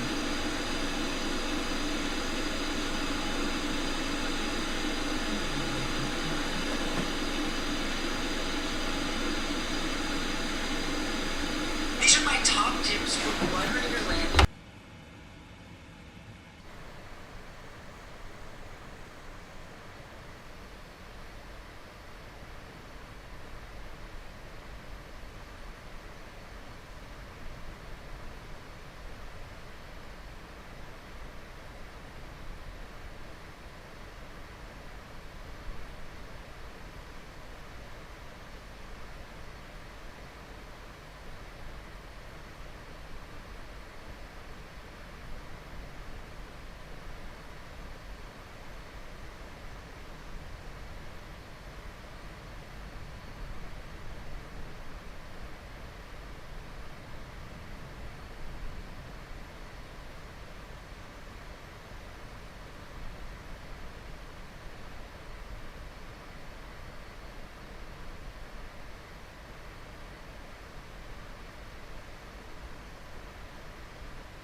Right, I think it's time that we... So...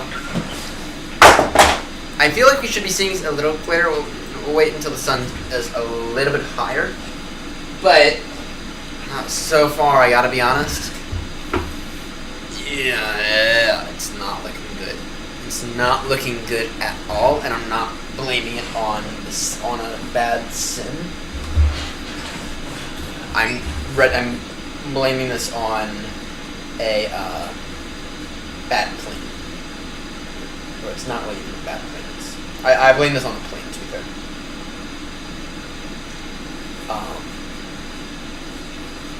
I'm blaming this on the plane as of right now. With that said, though, the sun is still a little on the low side, so we'll come back and check in on it like another 10 minutes or so. I'm gonna be right back. I need to go grab another bite to eat real quickly. I'm gonna be right back. And yeah. Anyway, that's the status of this thing. But if I don't see any glare when I get back, I'm calling it. I'm officially declaring the glare not existent on this aircraft. So, and that is an aircraft issue, not a my bad testing issue. So the sim's handling it well, or quite well right now, and the sun's getting to the point now where we should see some glare at least. So, anyway, let me call much to you guys for that.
Right then, we are back. Yeah, no, I feel like we should be seeing, yeah, like, I'm gonna call that a no, I think. But at the same time, the sun's not facing the right direction, I don't know. I'm still tempted to call it a 0. Right.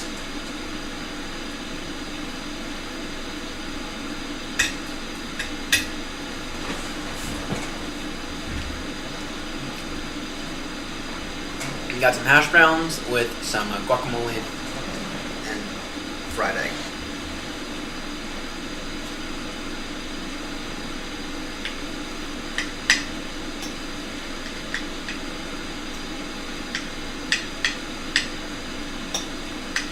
I'll go back upstairs in a bit to finish cleaning up.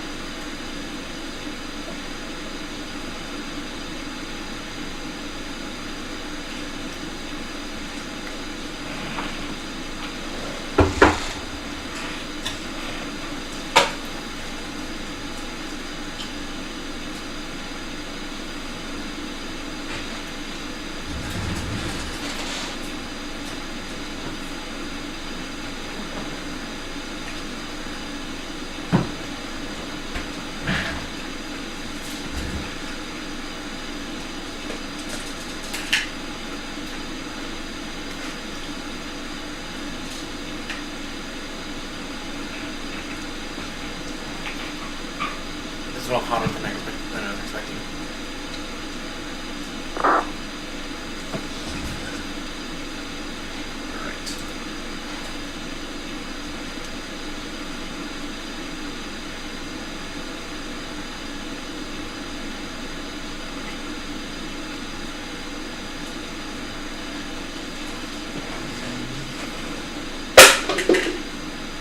You know, tomorrow. That's going to be my new job tomorrow.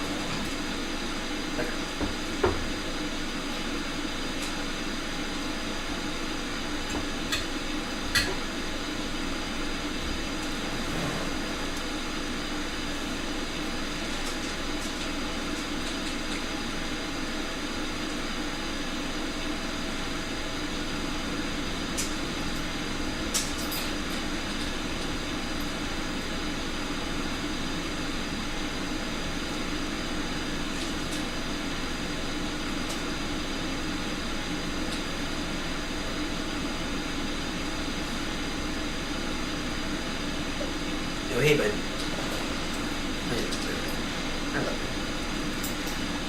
I love you. I love you. I love you, bud. No, you can't have my food. No, stop begging. Take it down. Take it from my 3-3 right.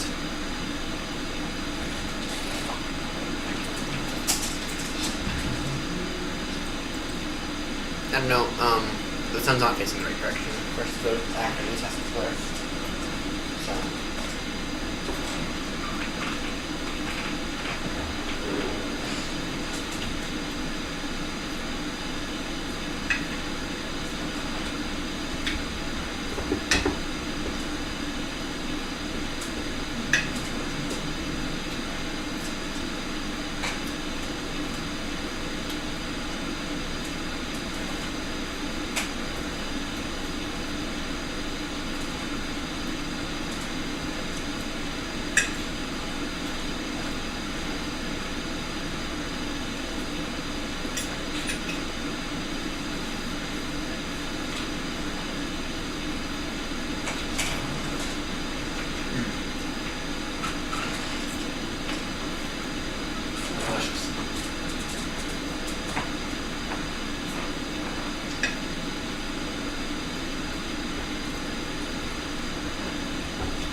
Okay.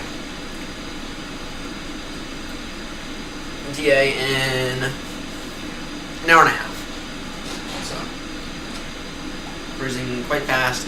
I'm very happy we're taking the triple. We decided to take the triple today because we were in the Airbus, in any of the Airbus planes, it would be, if we were in any of the Airbus planes, it would be one of those all-night things. It would be like 5-6 hours, something like that. So, and I'm not, I think the A321 will be the only aircraft there that's capable of that. So I don't really know. Either way, we're in the A320. So we're in the 777.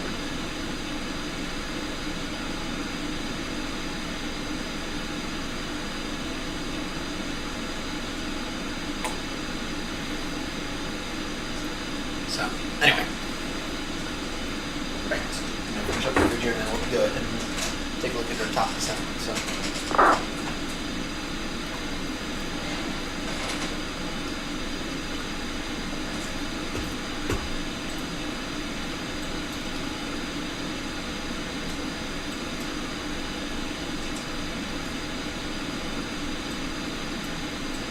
Yeah, we are mostly there though. I mean, we might do another leg beyond tonight. Beyond this flight. We might do another leg. I don't know.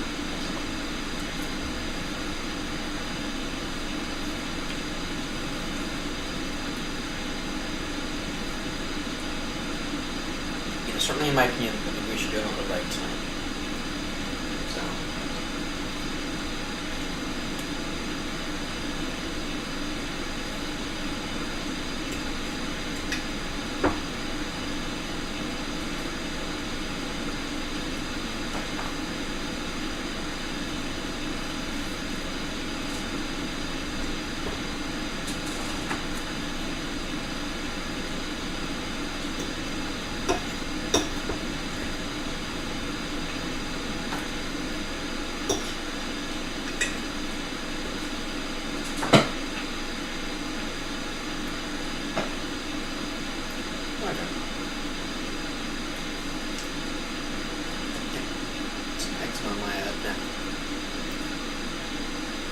Sucks.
That we'll get past this next one and we'll look good. Do our Reaching for the top descent.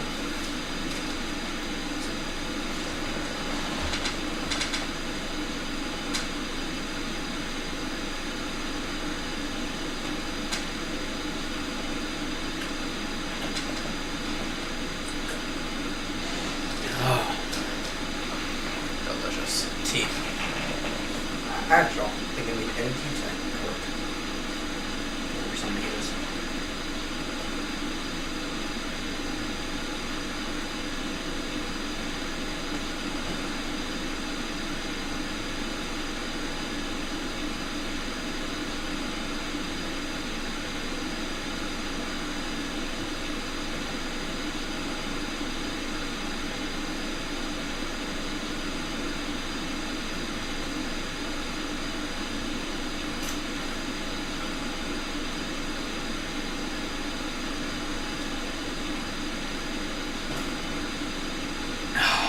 There you go. That guacamole. That kind of pretty good. Fine. Liquid. You look that clean. Okay.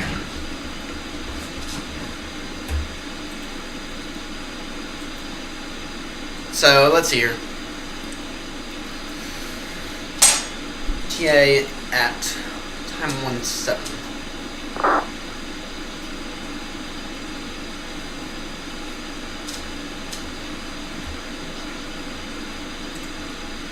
Putting on my own team.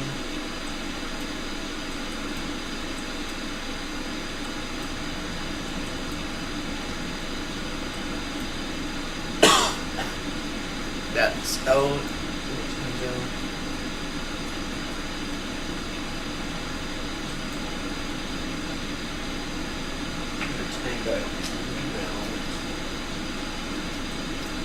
Oscar. And then Romeo. This is in the Ukraine. Echo Papa. Goal. Albania. North Macedonia. This is Lima Bravo. Lima Tango. Yeah. Cyprus. You're off to Cyprus. Okay.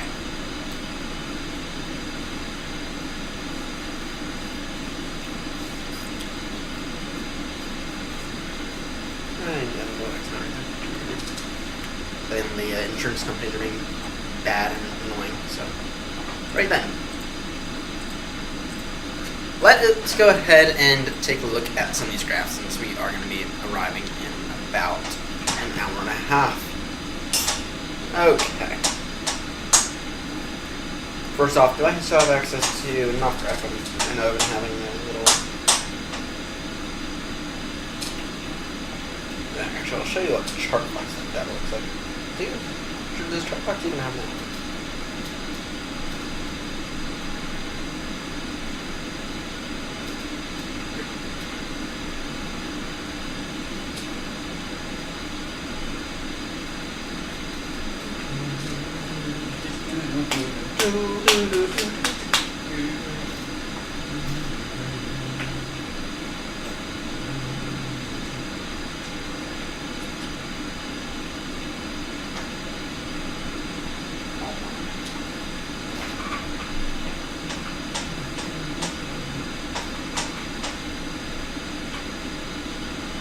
I think they give us London Heathrow on this main page here. If I'm not mistaken, that looks kind of like London Heathrow.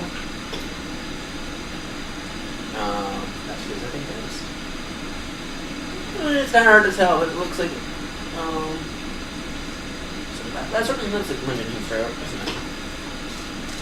I don't know. Okay. Started. We are headed off to Lanarka. So, Lima Charlie. Lanarka International. What?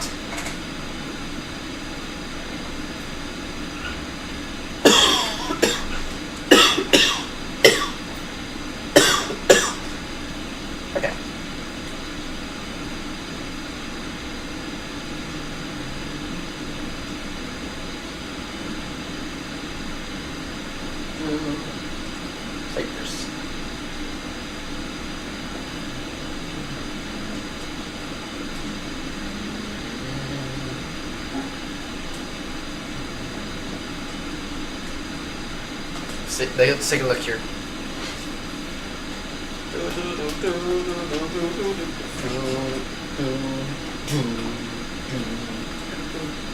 See let's see what this has.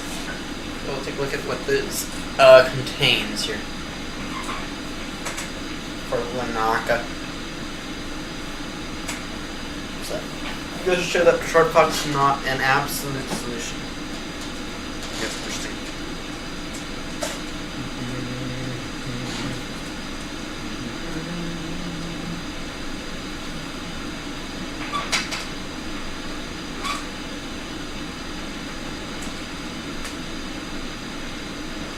Okay, there we go.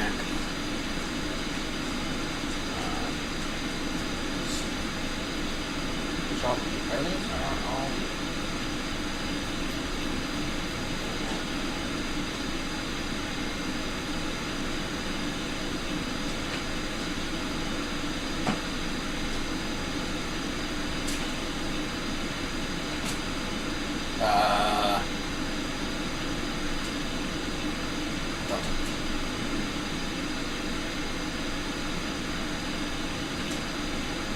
See what here. So that is not sound at all. Not this. Nope. That is not this. Aha! Here's the. This here looks like an approach procedure for what? This is an instrument approach, air zone elevation. Okay. And this is for what? That's not screws.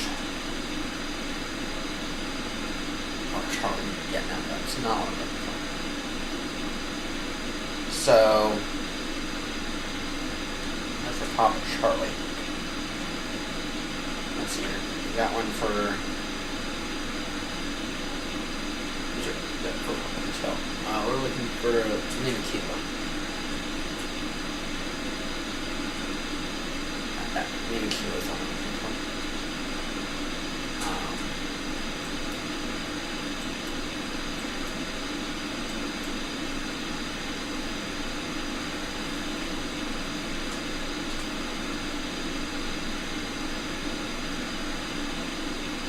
Yes, here's one. So this here is what?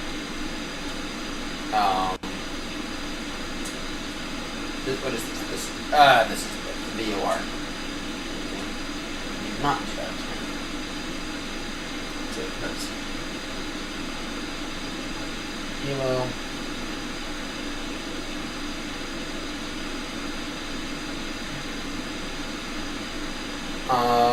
This.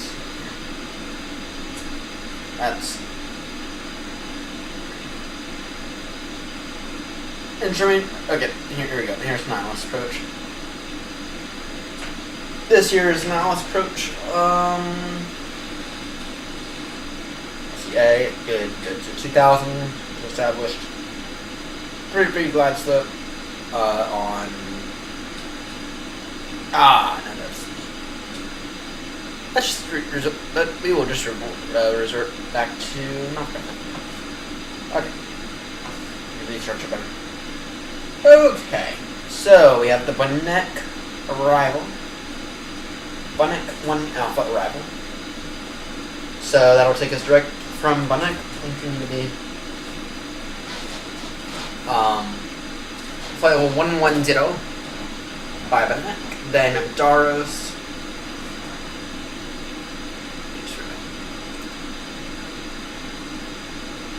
Then direct to Daros by 9,000 and Elitas 6,000 and okay, and then it is recommending runway 04. Taking my ILS. Or is it that's interesting. No ILS, right, that's it. In that case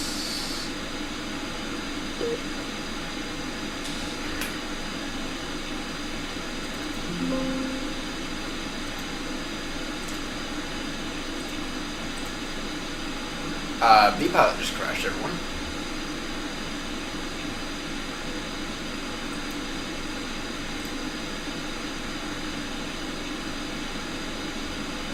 That's a first. It's the first time I've seen a movie crash.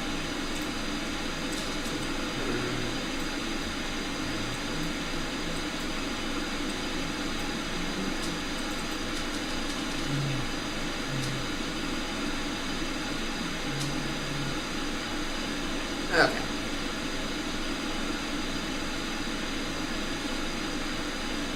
Right. You are, got an hour and a half. I don't know your pause this trial position. Y'all don't think what so there's no it's gonna be interesting. So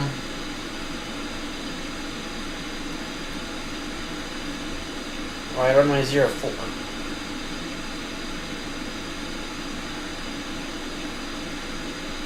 Hour and a half with my 0-4 final.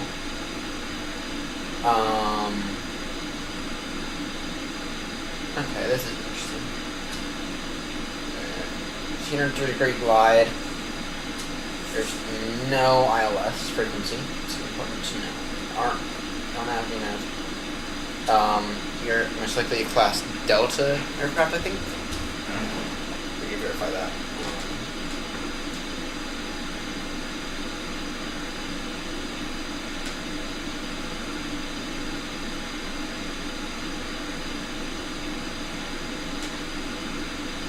It's speed related. Okay. Class Delta.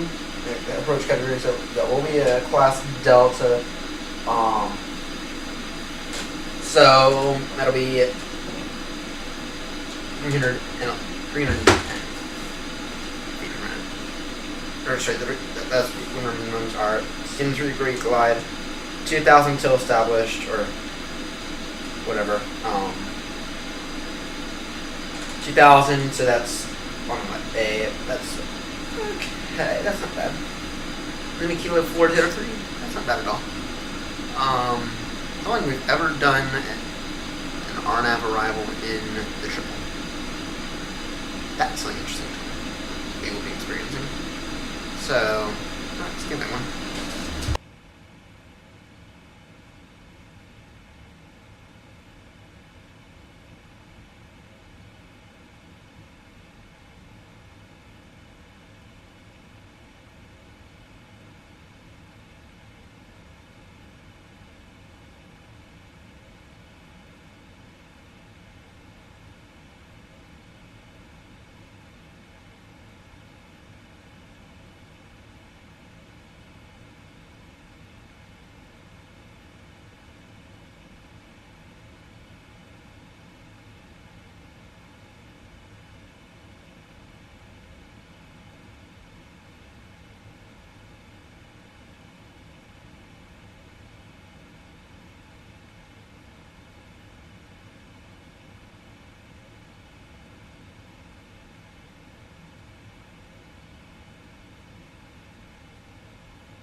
Bring him back, and we might have to deal with the okay.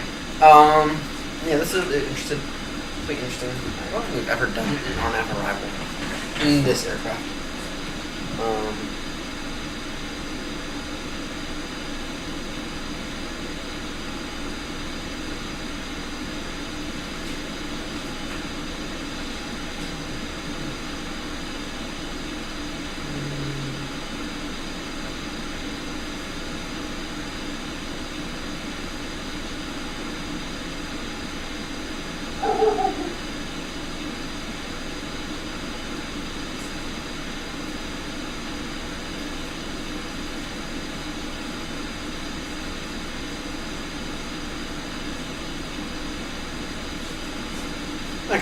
let me go ahead and figure out this RNAV arrival real quickly. Stand by one.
Alright.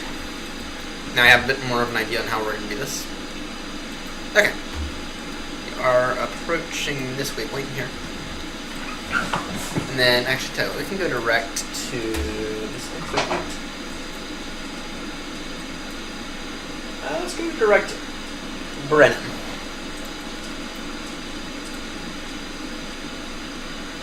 Go direct Brennan. Lights.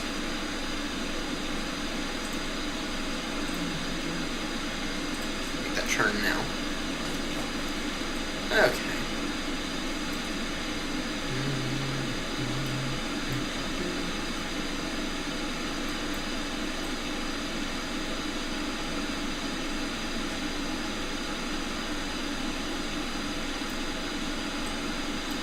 Right then. So. Right then. For our arrival, we have Bonkek 1 Alpha.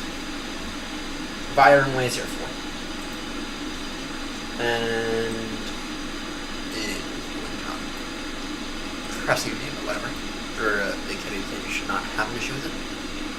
Let's see here. Connect 1 Alpha.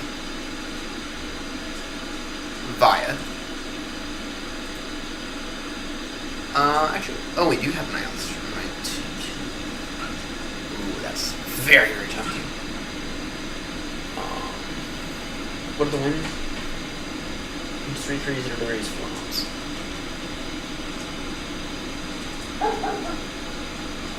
I think we're gonna take the tailwind. Okay. Barnaby, get back here. Barnaby, get back here.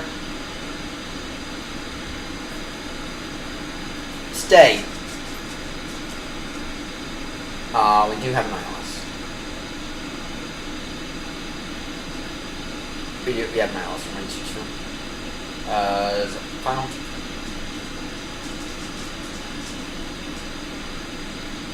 Yeah. Yeah, we'll be taking ILS. Final. It'll be a, go down.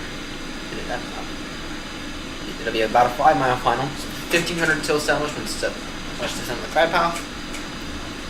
It'll be ILS runway 22. Sorry, ILS Sierra runway 22. No transition. Okay.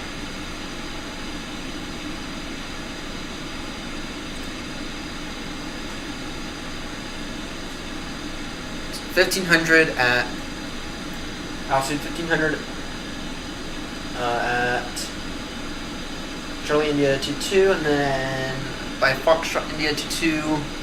Yep, that's where. That's all good. Well, let's do that. So,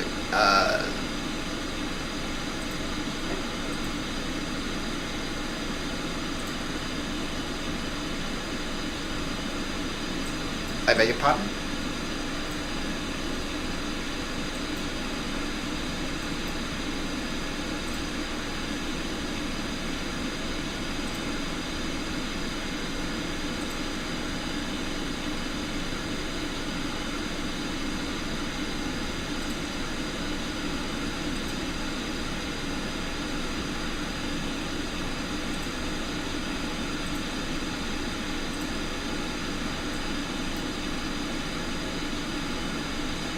I beg your pardon? Okay, what's the route? Legs, we are direct Venom. Bravo, Echo, November, Echo Mike. That'll keep us back on course. Venom, and then it is Envo. Echo, Victor, Echo, November, Oscar. And then Donzi, Delta Alpha, Sierra November India. And then it's Vaduz Victor Alpha Delta Uniform Sierra. Uniform Sierra. And then Bonkick. Bravo Oscar November Echo Kilo.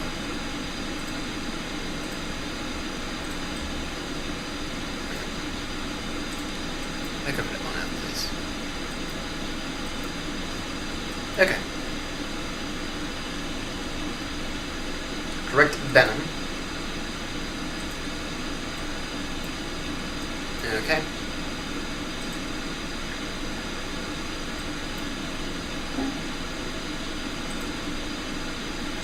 And then our arrival is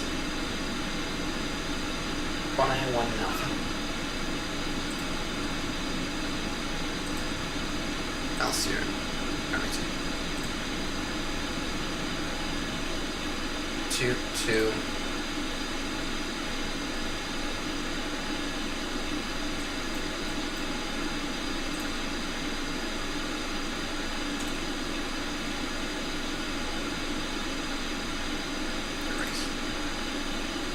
Alpha via Atlas Sierra, going 2, no transitions. And then, so we go direct from Vaduz to Bonkick.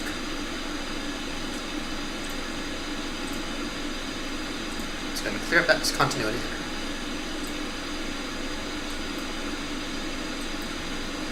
there. Okay, there we go.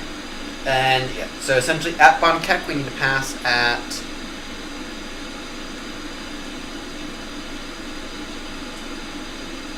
I want to be at, sorry, we'll be 245 at 110.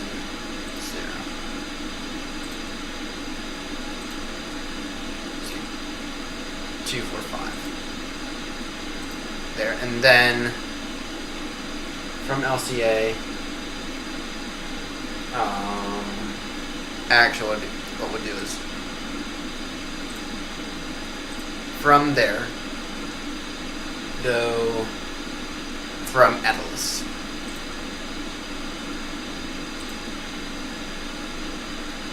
and then at Darius we'll aim to be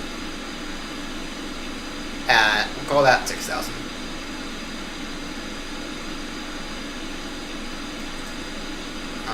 Call that speed 230 and 6,000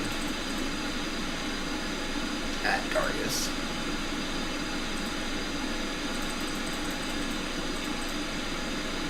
Speed 230 at 6,000.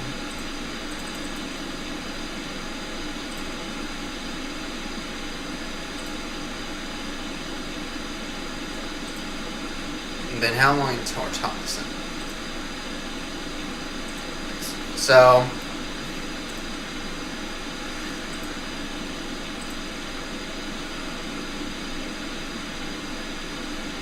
now we'll begin our top descent here very, very short.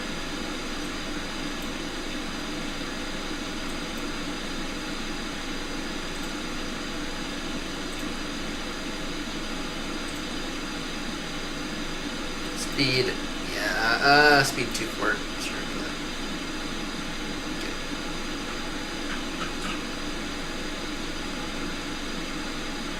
250 below 10,000.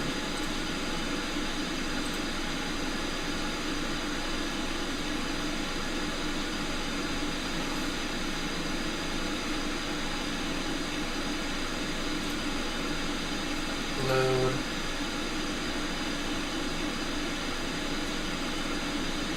Okay. And yeah, so these winds here, it'll be a slight tailwind, but that's fine. I think I'd rather take the Alice Bridge though. And then in terms of the NavRad, so it's now it's here. So this is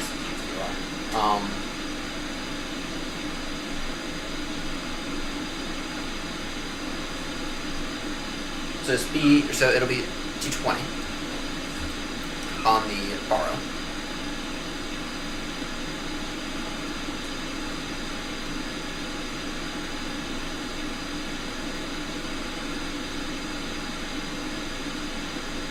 Speed 220. Sorry, 220 on the borrow. The ILS frequency. There's a nav right here. So it's going to be 110.3 at 220. Good. Good. This thing is looking good. So at Venom. So I guess we'll begin our descent at Venom, which will be there in about half an hour or so.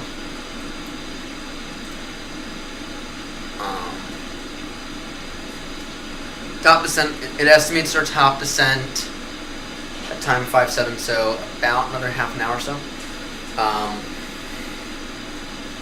To whoever's tuning in, thank you so much. We're doing our top descent briefing. It's estimating our top descent at time 5:07.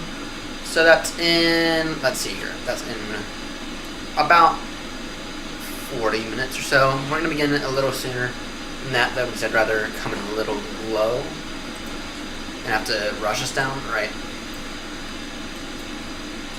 Right now we are still flying blind without any ATC online.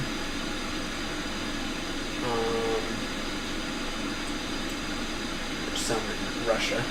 Oh, we should go to Russia. Don't. Yeah, we ain't doing anything in Russia, so. Sort of route looks like right now we're direct Venom for the descent descent, and at Venom we will go ahead and hear the descent a little early. And then this is the arrival here. I'm checking. We're actually going to go direct from Atlas to this waypoint right here. So.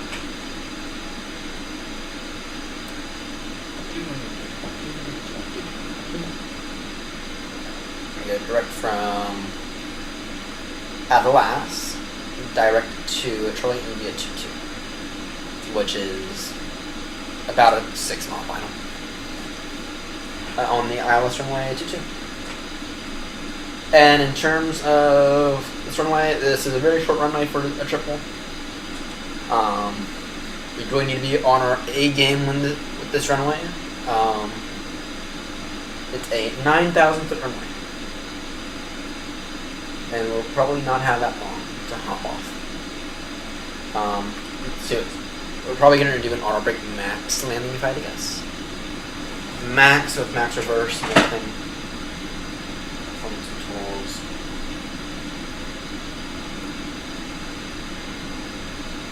Two.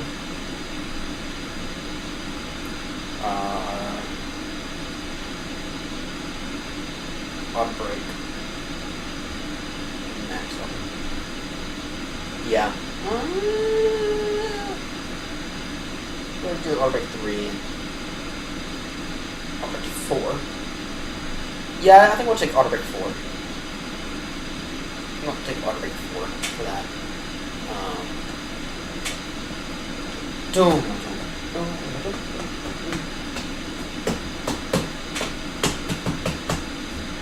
So I think we'll take auto brake 4.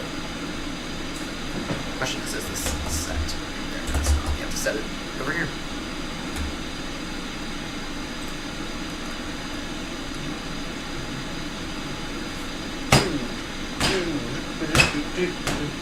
Saying our altimeter or our QNH is going to be 1011. Now the one thing we do need to answer for is what's this transition altitude?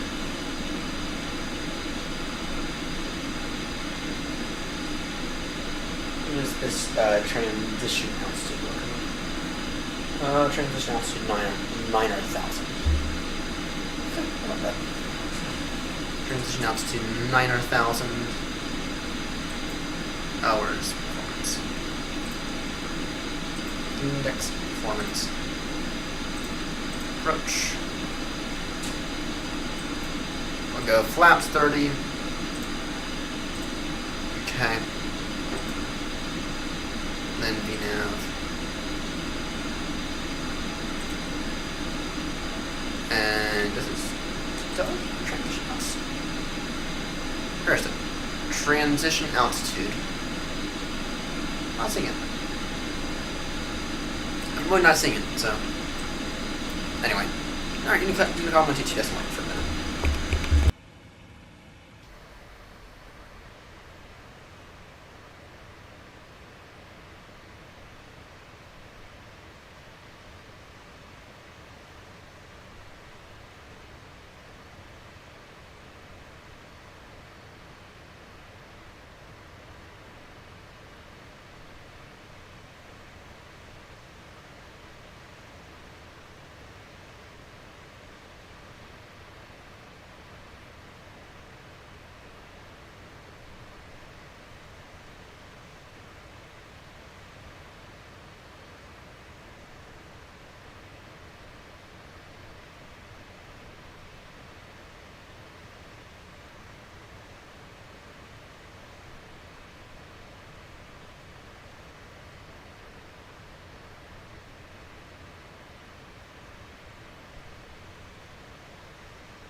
right. We're back, and I'm annoyed because I have to go buy a toilet later. Just take a look at how much it's going to satisfy.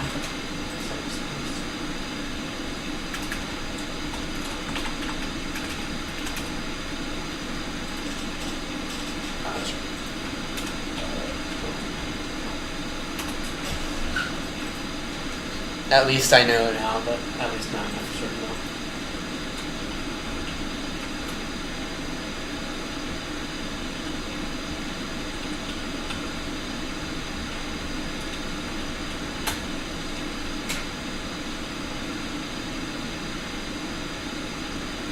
I could try to fill down if that is an option.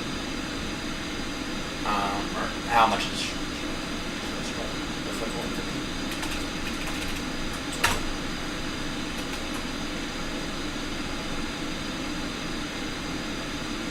get one piece of it.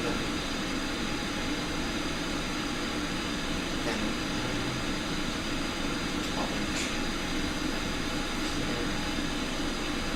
149.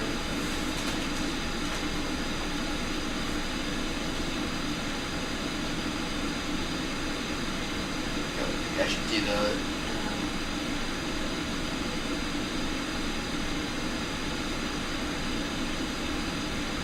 at least now I know though.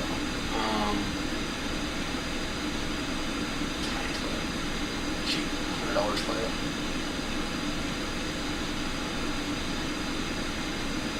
At least.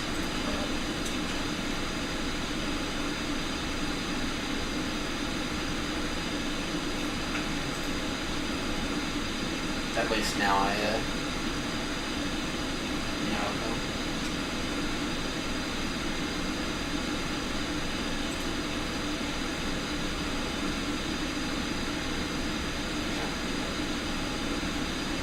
I'll get one later. So. At least I know now that it's the bad, that it's the toilet, so.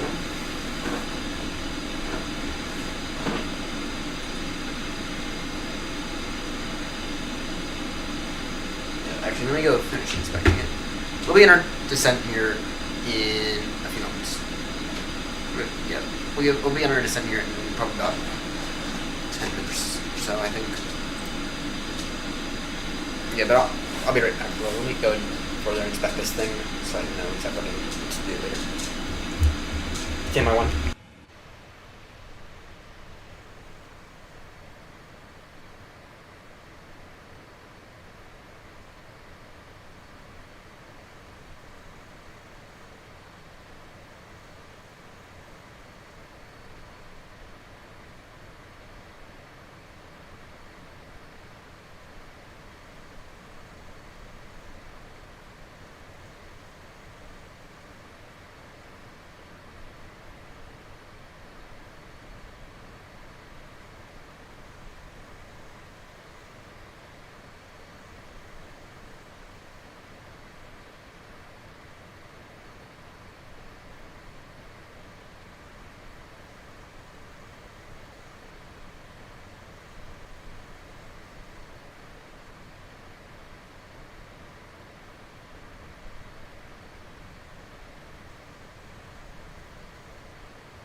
I have inspected it and I've determined that I'm going to buy this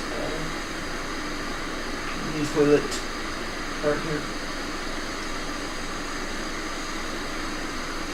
Because between the fact that it runs, between the fact that I've noticed it running before, and the fact that it's like nothing, it's a good idea to start off with the new whatever.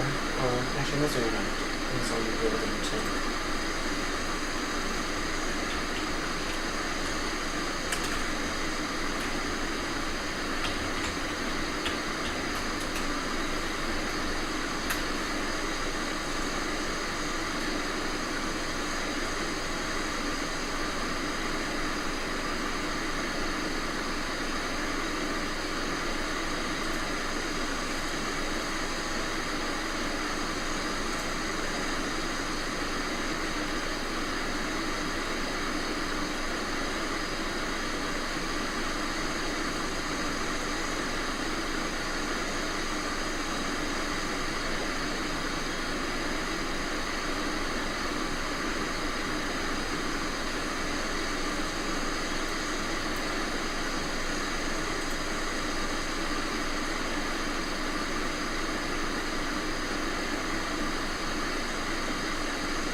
Yeah, but between everything and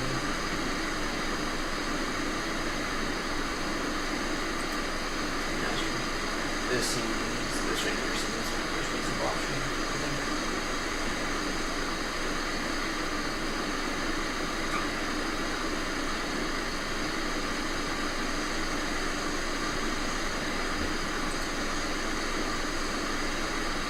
Yeah, so I'll pick that up later. Right. That's not very good. Right, let's go ahead and begin our descent now. Still taking Annihilus approach in turn 122. Actually, tell you what, let's go ahead and get our updated winds, shall we? Top descent in about 15 minutes or so. And yeah, let's really hope that this guy's not going to bash us too much for me not knowing how to set our this thing right at all.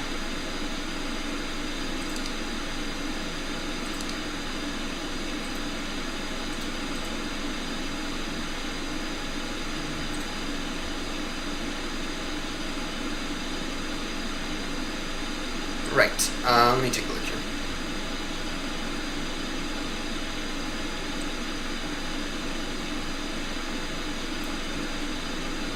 The legs. Nope.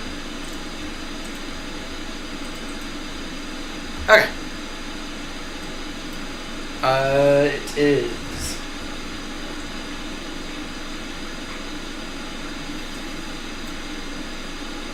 calm. Mission ATIS request. Lima Charlie. Lima Kilo.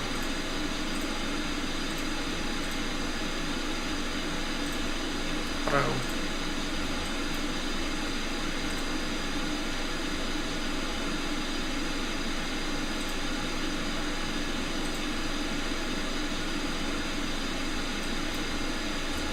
Time level, we're going to begin our descent. Let's go down to flight 110.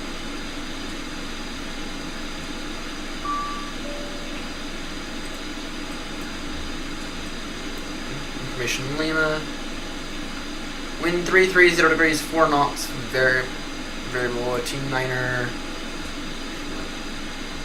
0 to 250. In that case, yeah, this is actually better. Visibility 999, clouds, view 1400 feet, temperature 260.9, 11.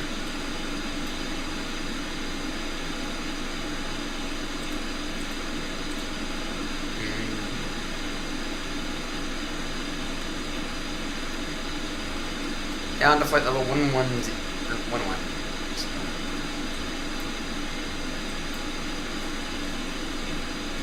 Minorca traffic speed bed 300 Juliet. Beginning descent now from flight level 400 down to flight level 110. Level around Albanic. Bravo Oscar November Echo Kilo. Minorca traffic.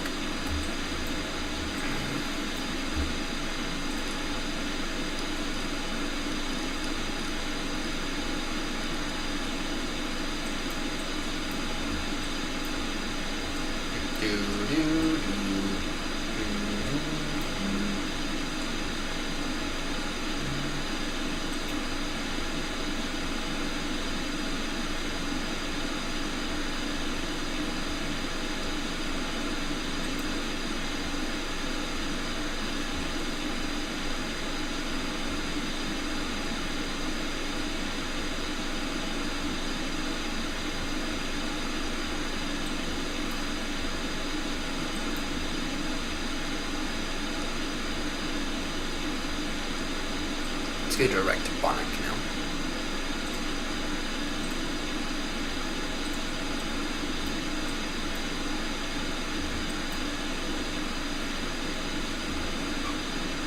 Inlanaka traffic speed bed 300 Juliet is now direct Bonnet.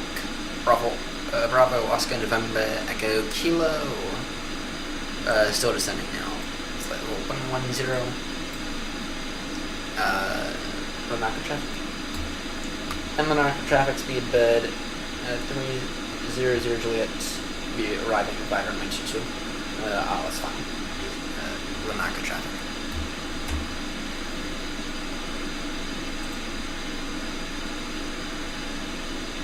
Okay.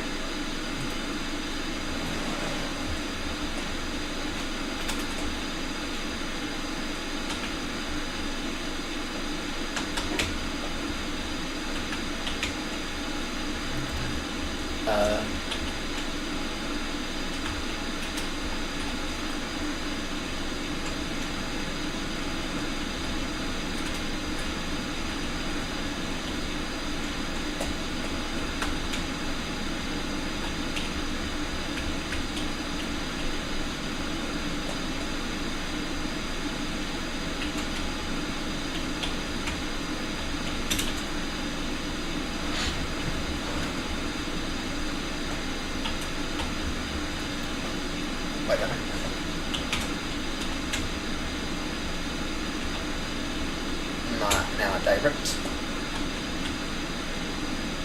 Bonnet.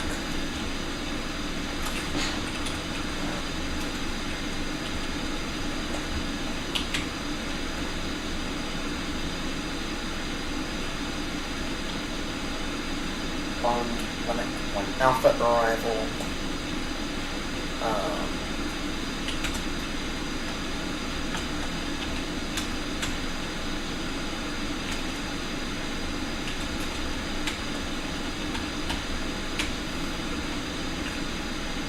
Airway 22.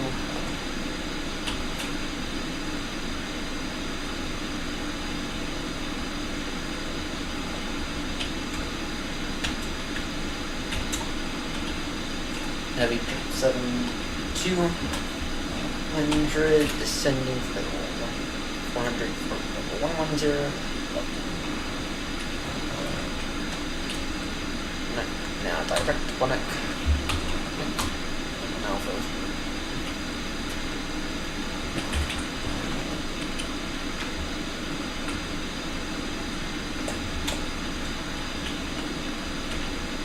vectors after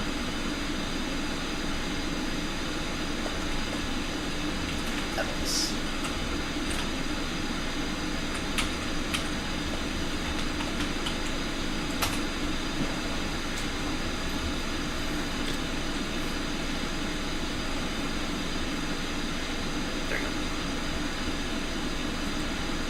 There we go. This is what a good intercom message looks like. Heavy Monarch traffic, heavy 777-200, descending flight level 400 for flight level 110, level by Boeing, now direct to Boeing, Alpha. Expecting LS final, runway 22, radar vectors after LS. Bad now.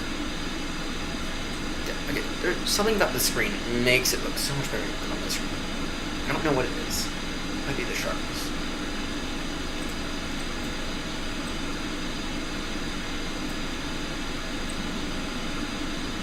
Right.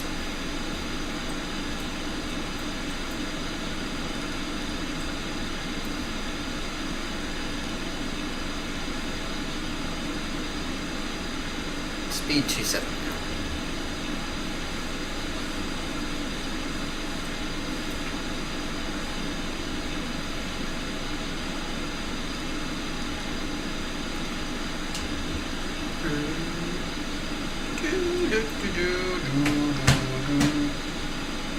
Everybody wants to go.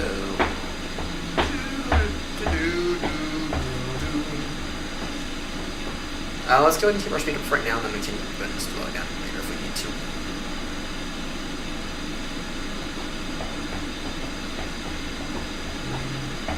Everybody wants to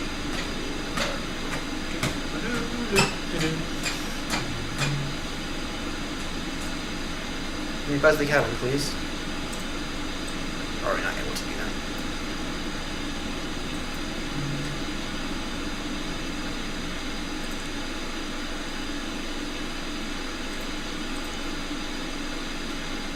Just want to make sure the cabin is listening.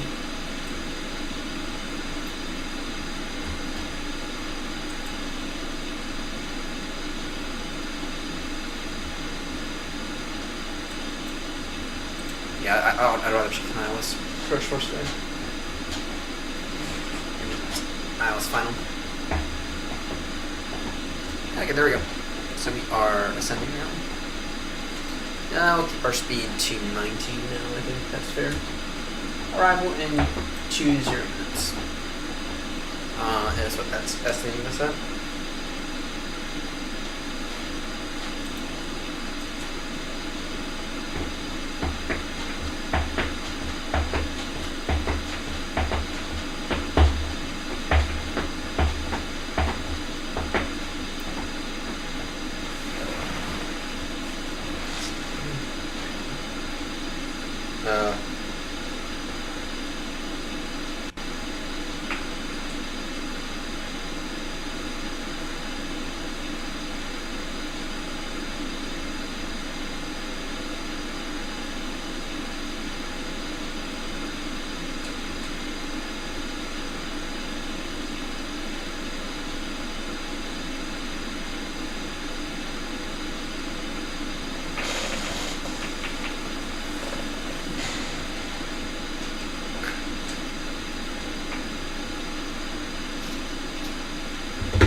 Okay. Let's go ahead and keep our speed up, please. Speed 320, and then we can go and shorten our speed a little later.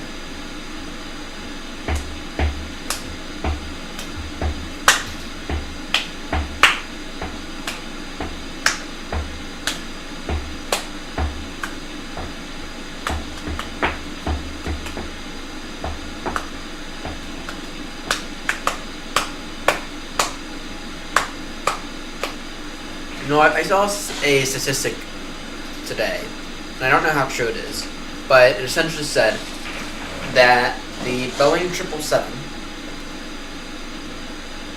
for its age, which it is not it is not new by any means. It is a soon-to-be, actually no, I think it is now, a 30-year-old aircraft, if I'm not mistaken, with very few, I think maybe 4 total hull losses.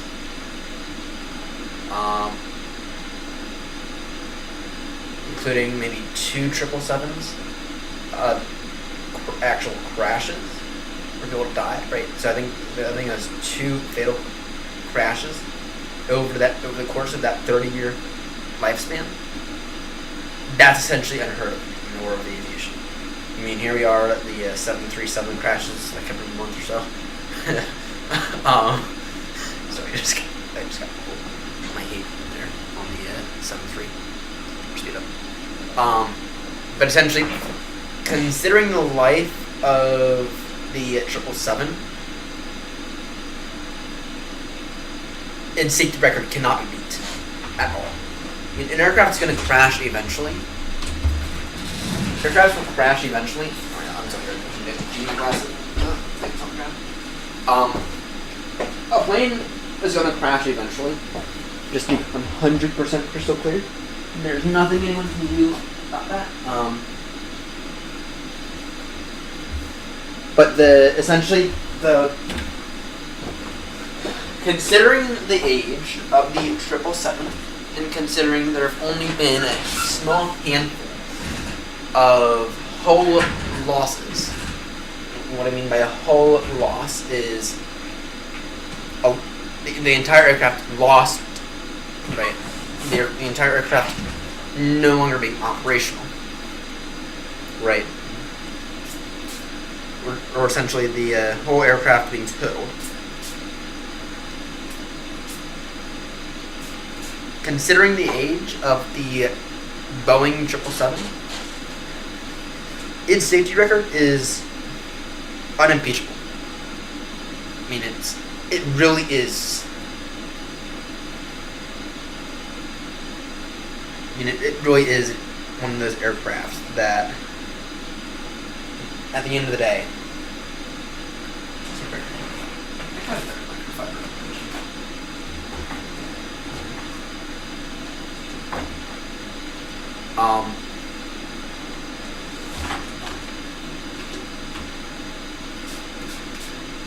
so anyway, you fly on a 777. Don't expect it to crash. Don't expect, actually, for that matter, just to clarify this, don't expect any aircraft to fly on to crash. Just be aware of the safety procedures in case something goes wrong on takeoff.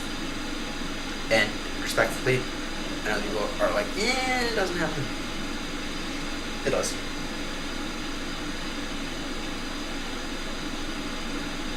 Stuff happens on takeoff.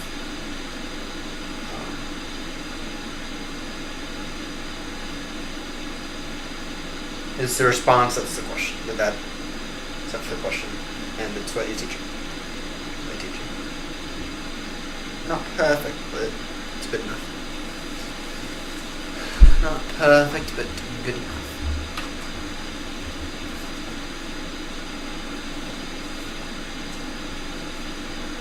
Battle this. We are approaching Bannock. 110. About to cross our VNAV. Okay, seriously, guys. What are this VNAV? That should lose points on that because the top. That's. I'm gonna guess it has something to do with the real aircraft, but I don't like it when the plane has to essentially nosedive for descent. And it's kind of annoying because anytime it predicts the top descent,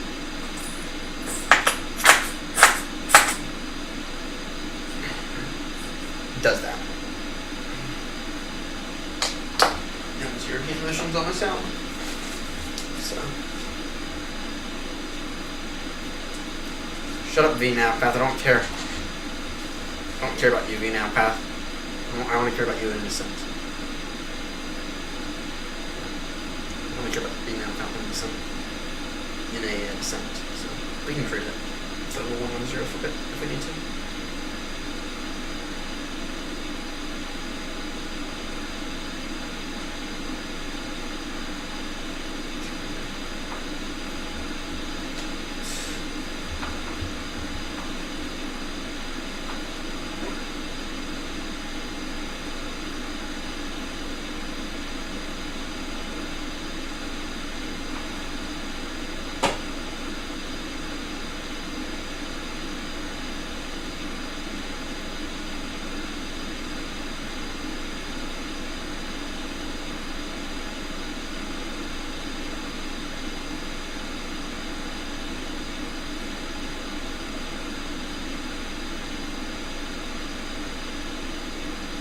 Okay.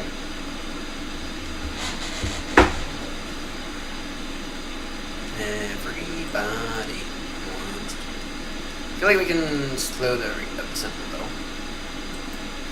Everybody wants you.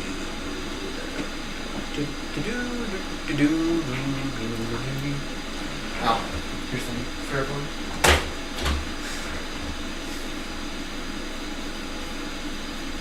What's the issue?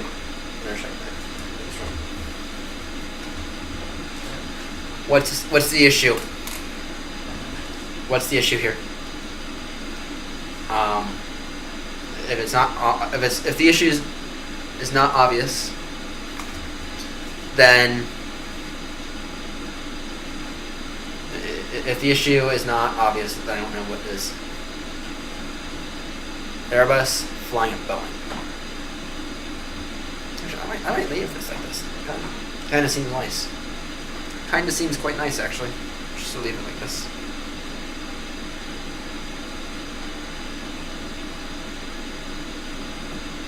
Airbus guy flying a Boeing aircraft. Or as some people would say it, flying a Boeing steam engine. Okay, this is kind of... It is... Don't... It's a steam engine.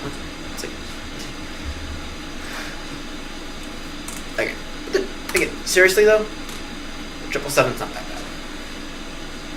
The 777, it's not that much of a steam engine. The 737 absolutely is. The 737 absolutely is.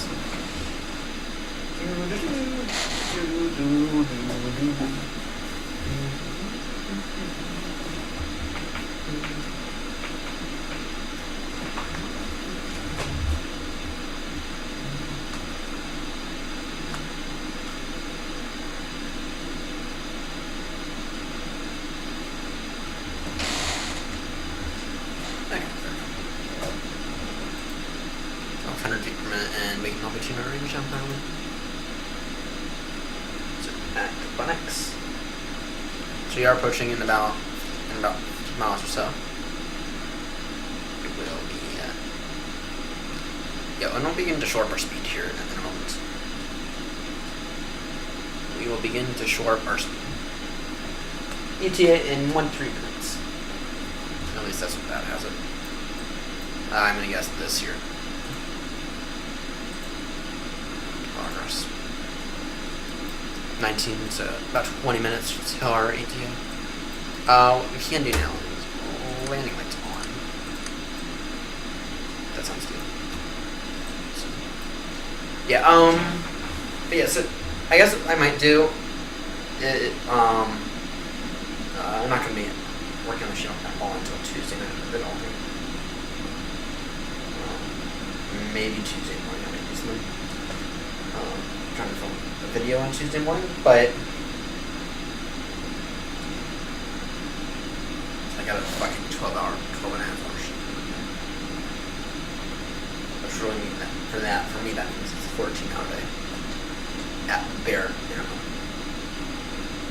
At a bare minimum. Hello, Cyprus! Hello, Cyprus! I've never been to Cyprus. Maybe I'd like to go to at some point.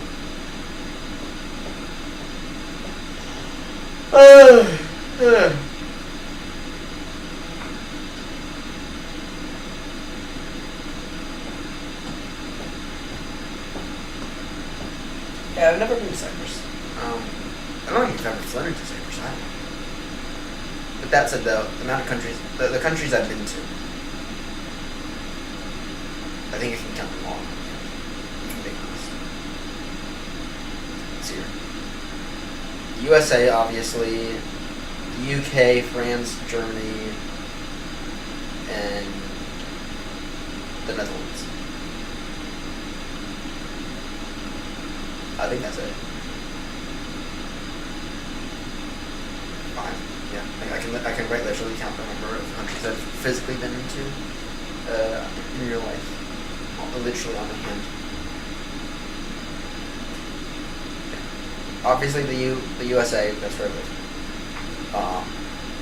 It's a fucking American. So America, fuck yeah. So beyond that, yeah, 4 countries.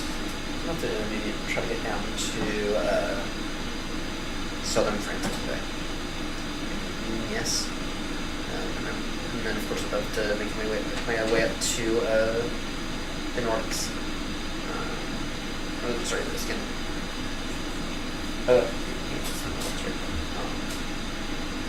Love to make my way over to Denmark. Denmark would be amazing.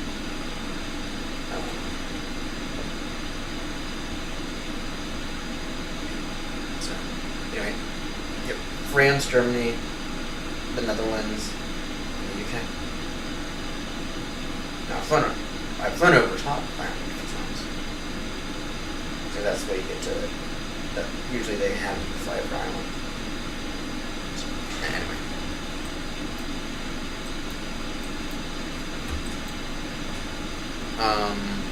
Let's go ahead and begin to pull our speed down now. Speed 290.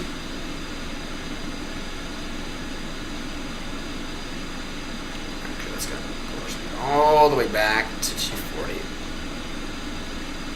240.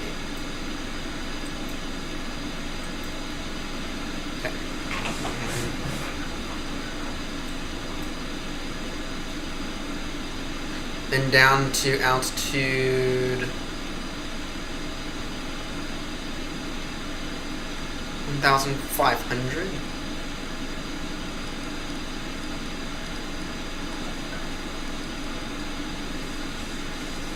Reaching that rate of descent. I think that's fair. 1,000 rate.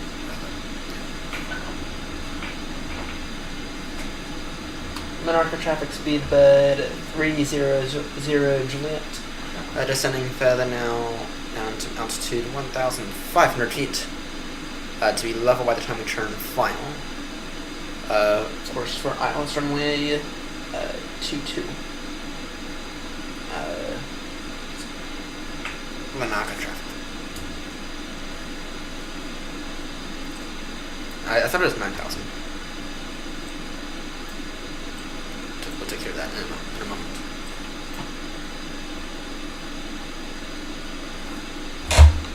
Quickly.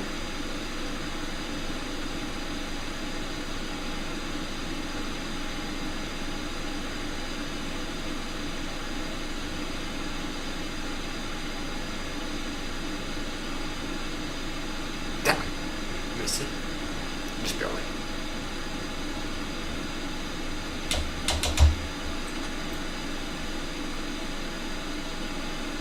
Everybody wants to roll the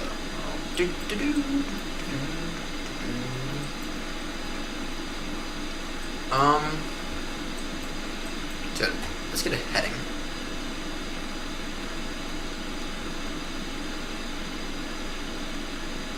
Or the heading 095.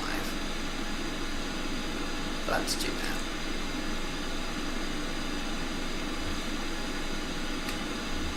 Minorca traffic speed bed 300 Juliet in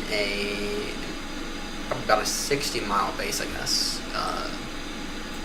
The heading is 095. It's essentially direct for the final approach runway 22. ILS landing course. Minorca traffic.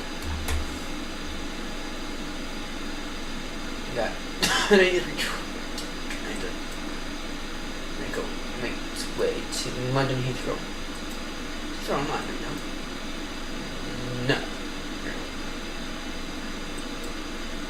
And there's some little bits you see on London here, but nothing significant. Okay.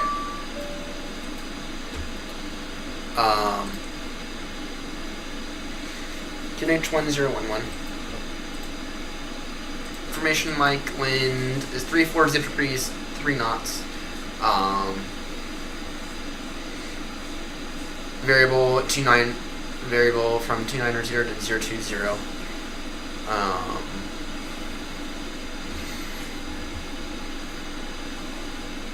Yeah, it's 3 knot tailwind now, but whatever. I think I'd rather take the ILS approach though. I think I'd rather have the ILS than not. QNH1011. Yeah. Variable from 290 to 020 degrees. I don't need to be compass out. I don't need to get one of those sphere things. Yeah. Just ripping.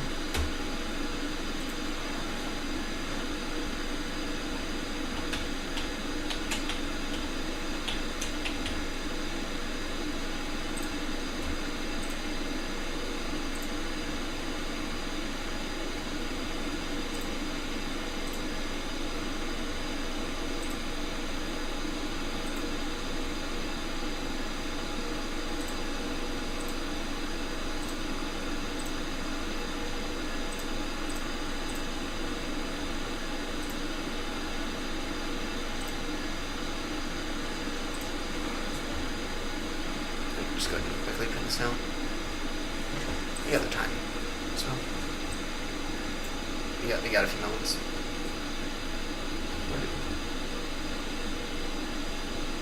I don't know if we have that much time actually.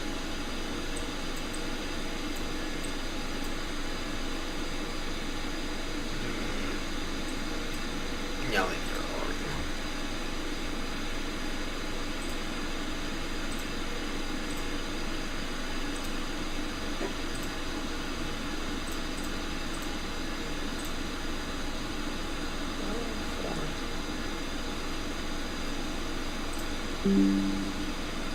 It's not. I know it's not. Okay, so 020 degrees.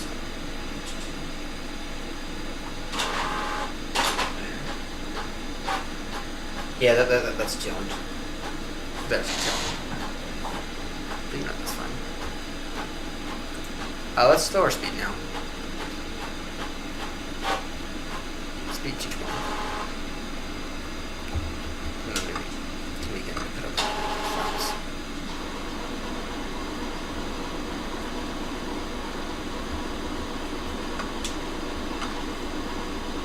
And we can just lower ring with this up a little.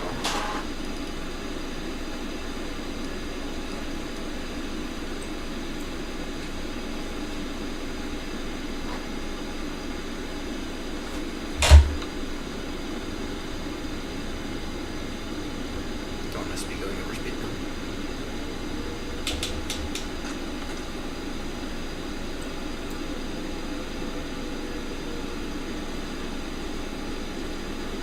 Right flaps 15 already. Yeah, speed 220 is fine. And we're still about 30 mile base.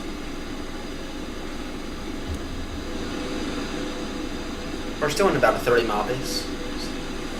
Yeah, no, that's a tailwind. Alright. That's a tailwind, but it's only. I'd rather take. I want the tailwind. I'll take the tailwind over the RNF. So,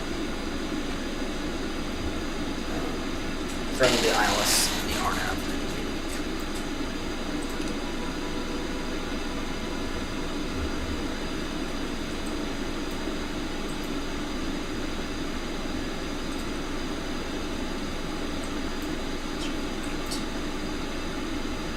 Yeah, it's not gonna be that long of a final lap at all. I think it's like a 7 mile final or something like that.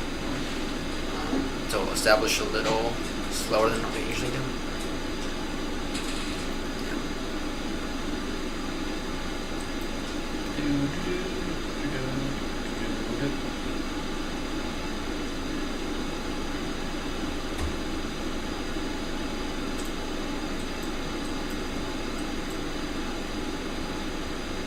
And it looks like we'll have the place to ourselves again.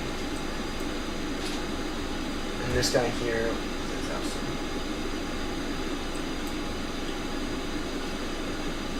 That already is essentially all the way up there. Altitude. So.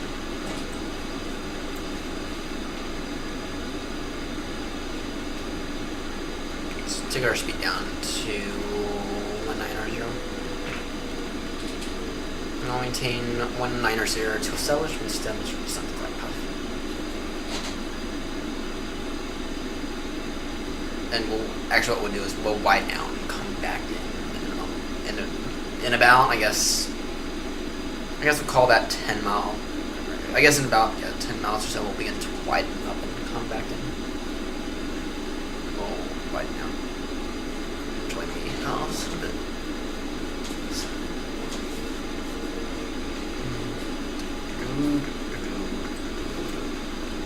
That's it. We might have the airfield in sight. Cannot see it just yet, but we are a little on the other side. So, all things considered, I'm okay with that.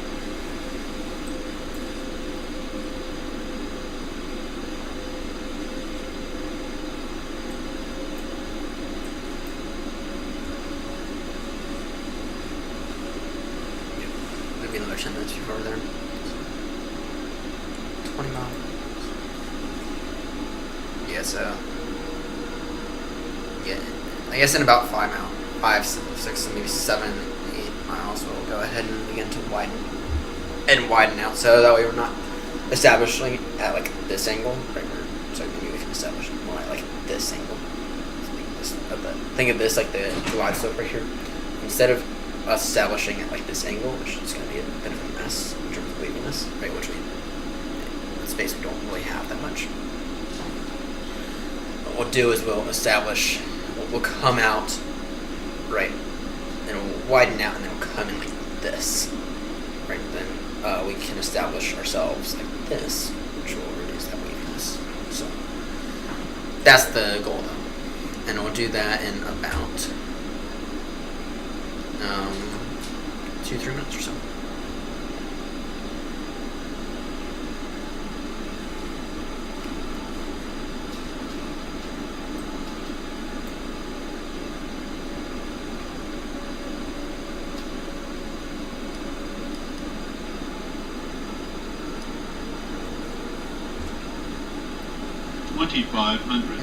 Noted. You also see we got a bit of wind.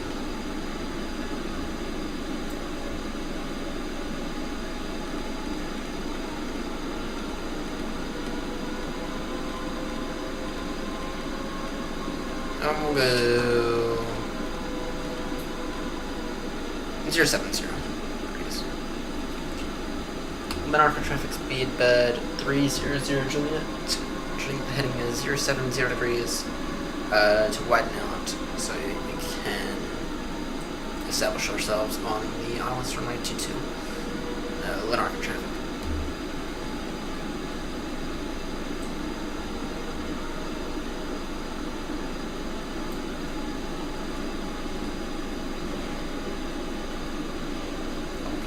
Before I forget that actually.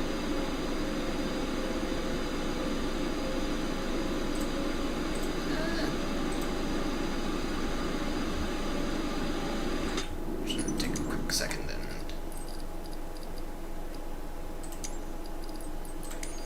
Controls. Yeah, whatever, we'll live with it. We'll live with it. So yeah, now then once we're at this waypoint here, we'll go direct for that waypoint. About.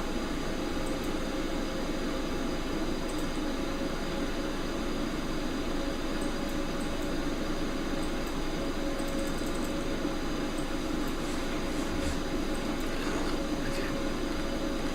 Speed 180, please.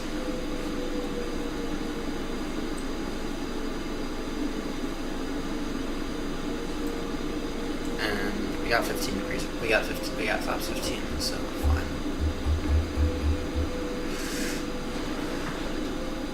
Speed 180 and shorter.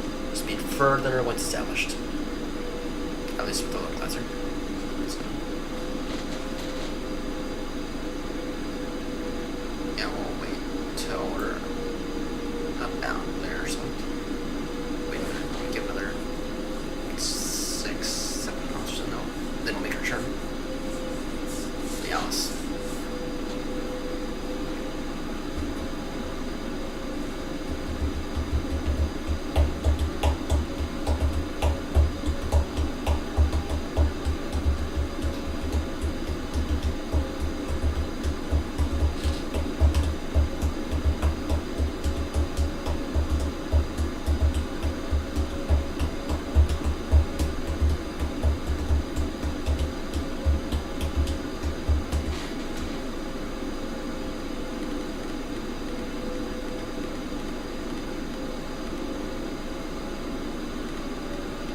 Now we'll turn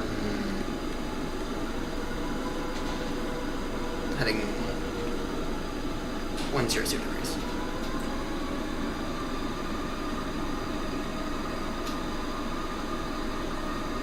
It's feeling quite low compared to the altitude, or compared to all the altitudes here. That said, though, I do think we have a field in sight, if I'm not mistaken.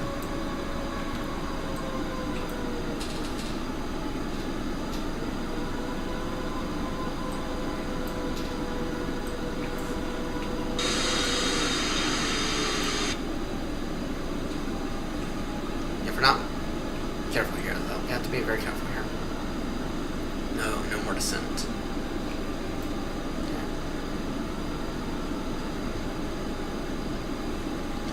Give us another 30 seconds or so.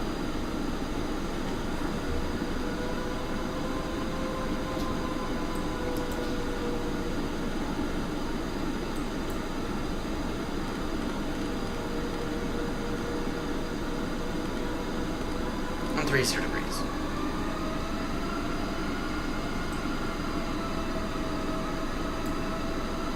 Speed 117.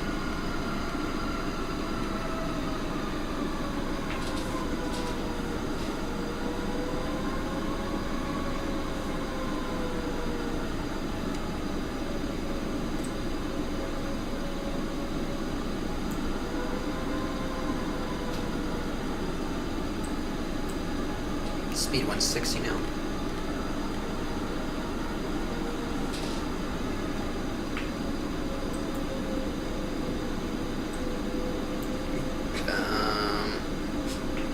We're clear now of all of our conflicts.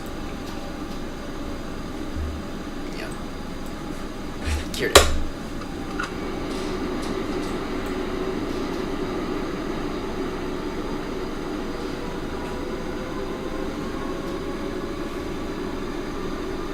Speed, yeah, we'll maintain speed 160.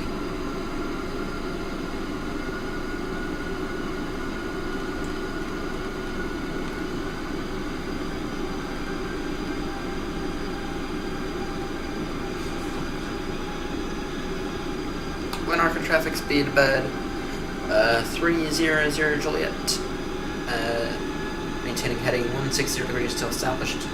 On the islands, runway 22 localizer, one established short descent glide path, and we're looking at probably about 70 miles final, about 30 seconds of Glenark traffic.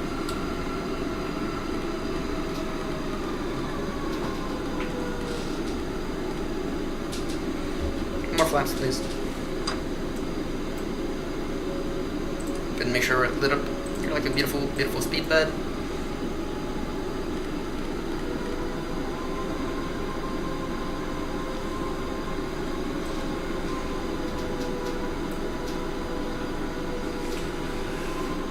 That's the nerve-wracking part here.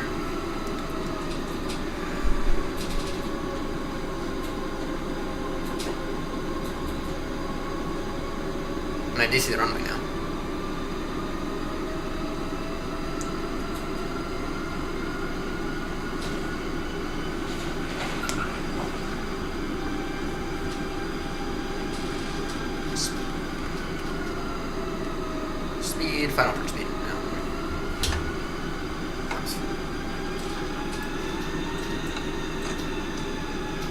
arm those.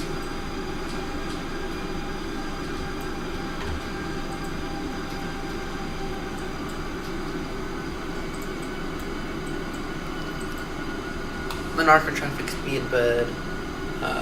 Speedbird 300 Juliet, now fully established ILS runway at 22. Monarch traffic. Right. Let's do this, shall we?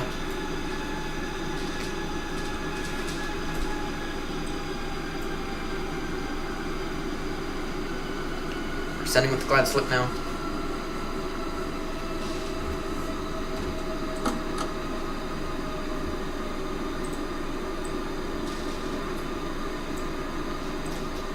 Landing lights are on. Good, good, good.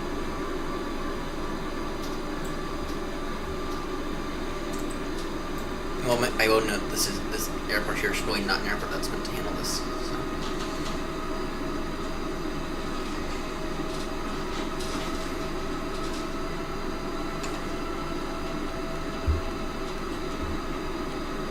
So 128.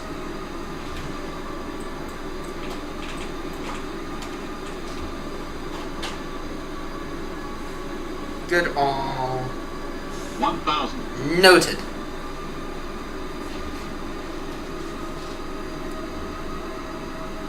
Last call in Arca traffic, speedbird 300 Juliet, fully established. ILS runway 22. The Arca traffic last call, short final.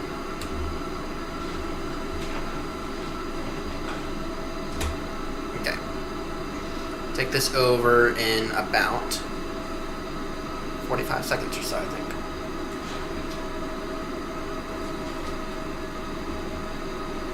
Five, 4, 3, 2, 1. My controls.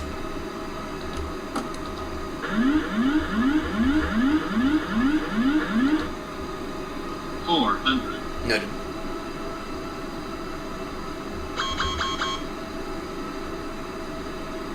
Shut up. 300. Approaching minimums. Continue approach. Main sight stable approach. Minimums. Continue. From the middle on those. Back down.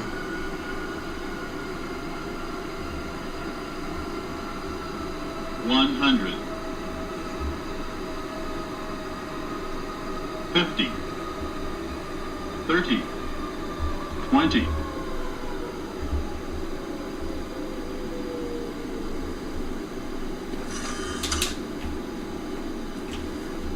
$185 feet per minute. The butter machine, let's go. 185 feet per minute.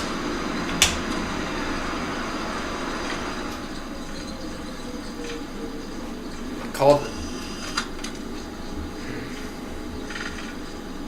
in the butter machine. Okay, flaps away now.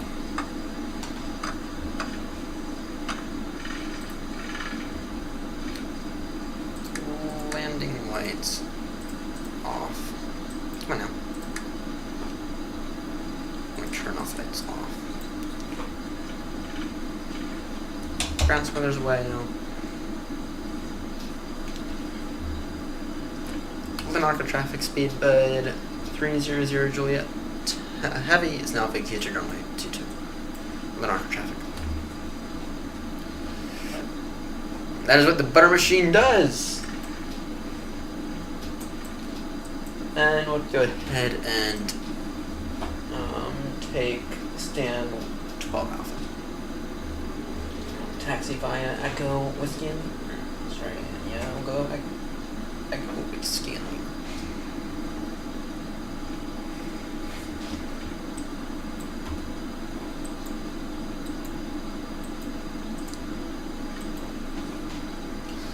That's what the butter machine does.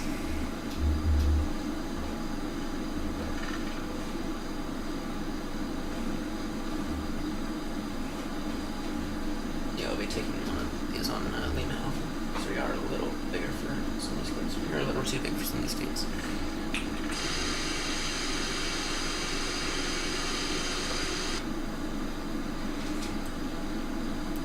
Okay, the glare on the screens. Now's a good time to test this. I don't see any. That's it that we're going to turn in a moment. And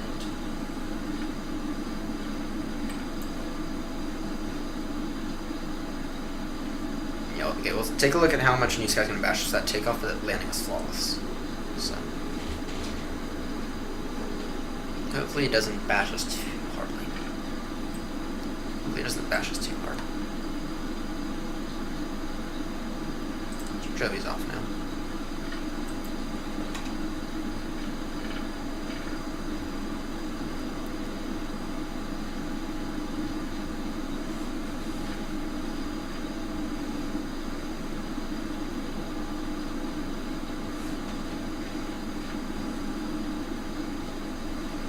Yeah, doing auto brake 4 though was definitely the right move.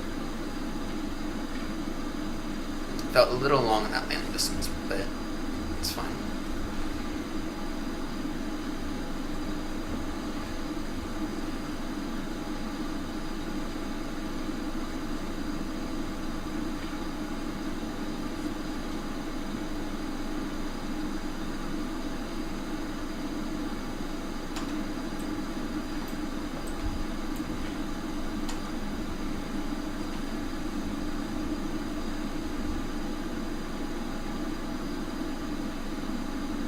We're gonna nail this.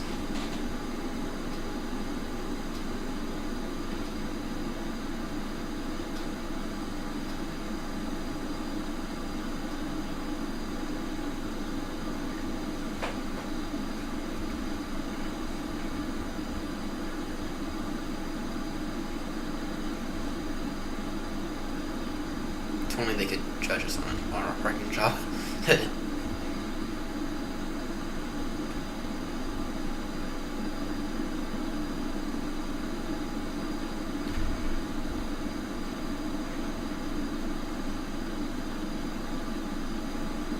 Okay, let's see how poorly we did. That is like right on. That is like right on the money right there. Okay. Ground operations.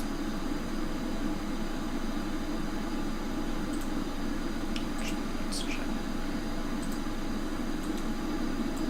Good.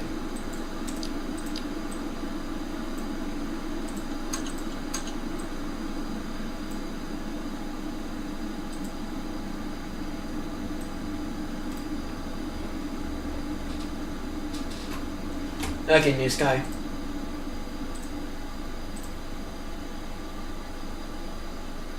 A 10. A 10. Great touchdown. Great touchdown.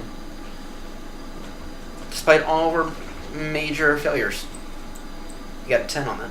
So That landing, though, was quite flawless. I'm very happy with that landing. That landing is definitely going to be a short if I've ever seen one myself.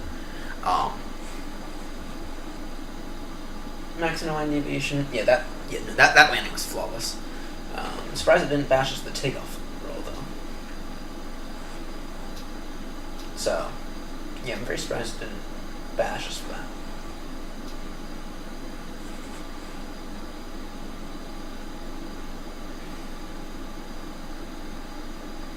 Anyway, I'm gonna say massive thank you to Seb for said part of number 2.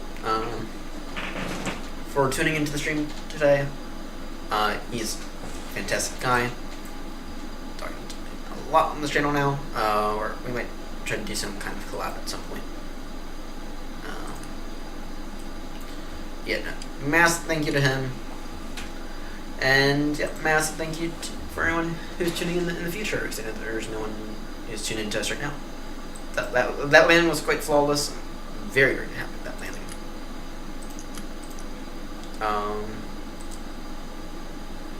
Yeah.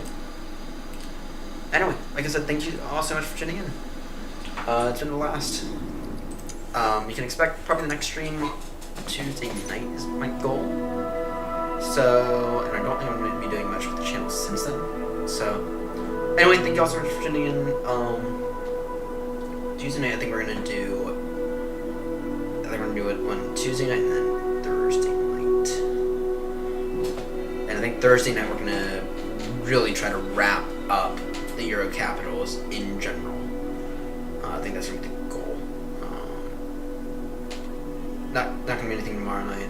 Probably not anything Monday night. Because I'm probably tired. Too tired to like do any proper streaming. So anyway, thank you all so much for tuning in.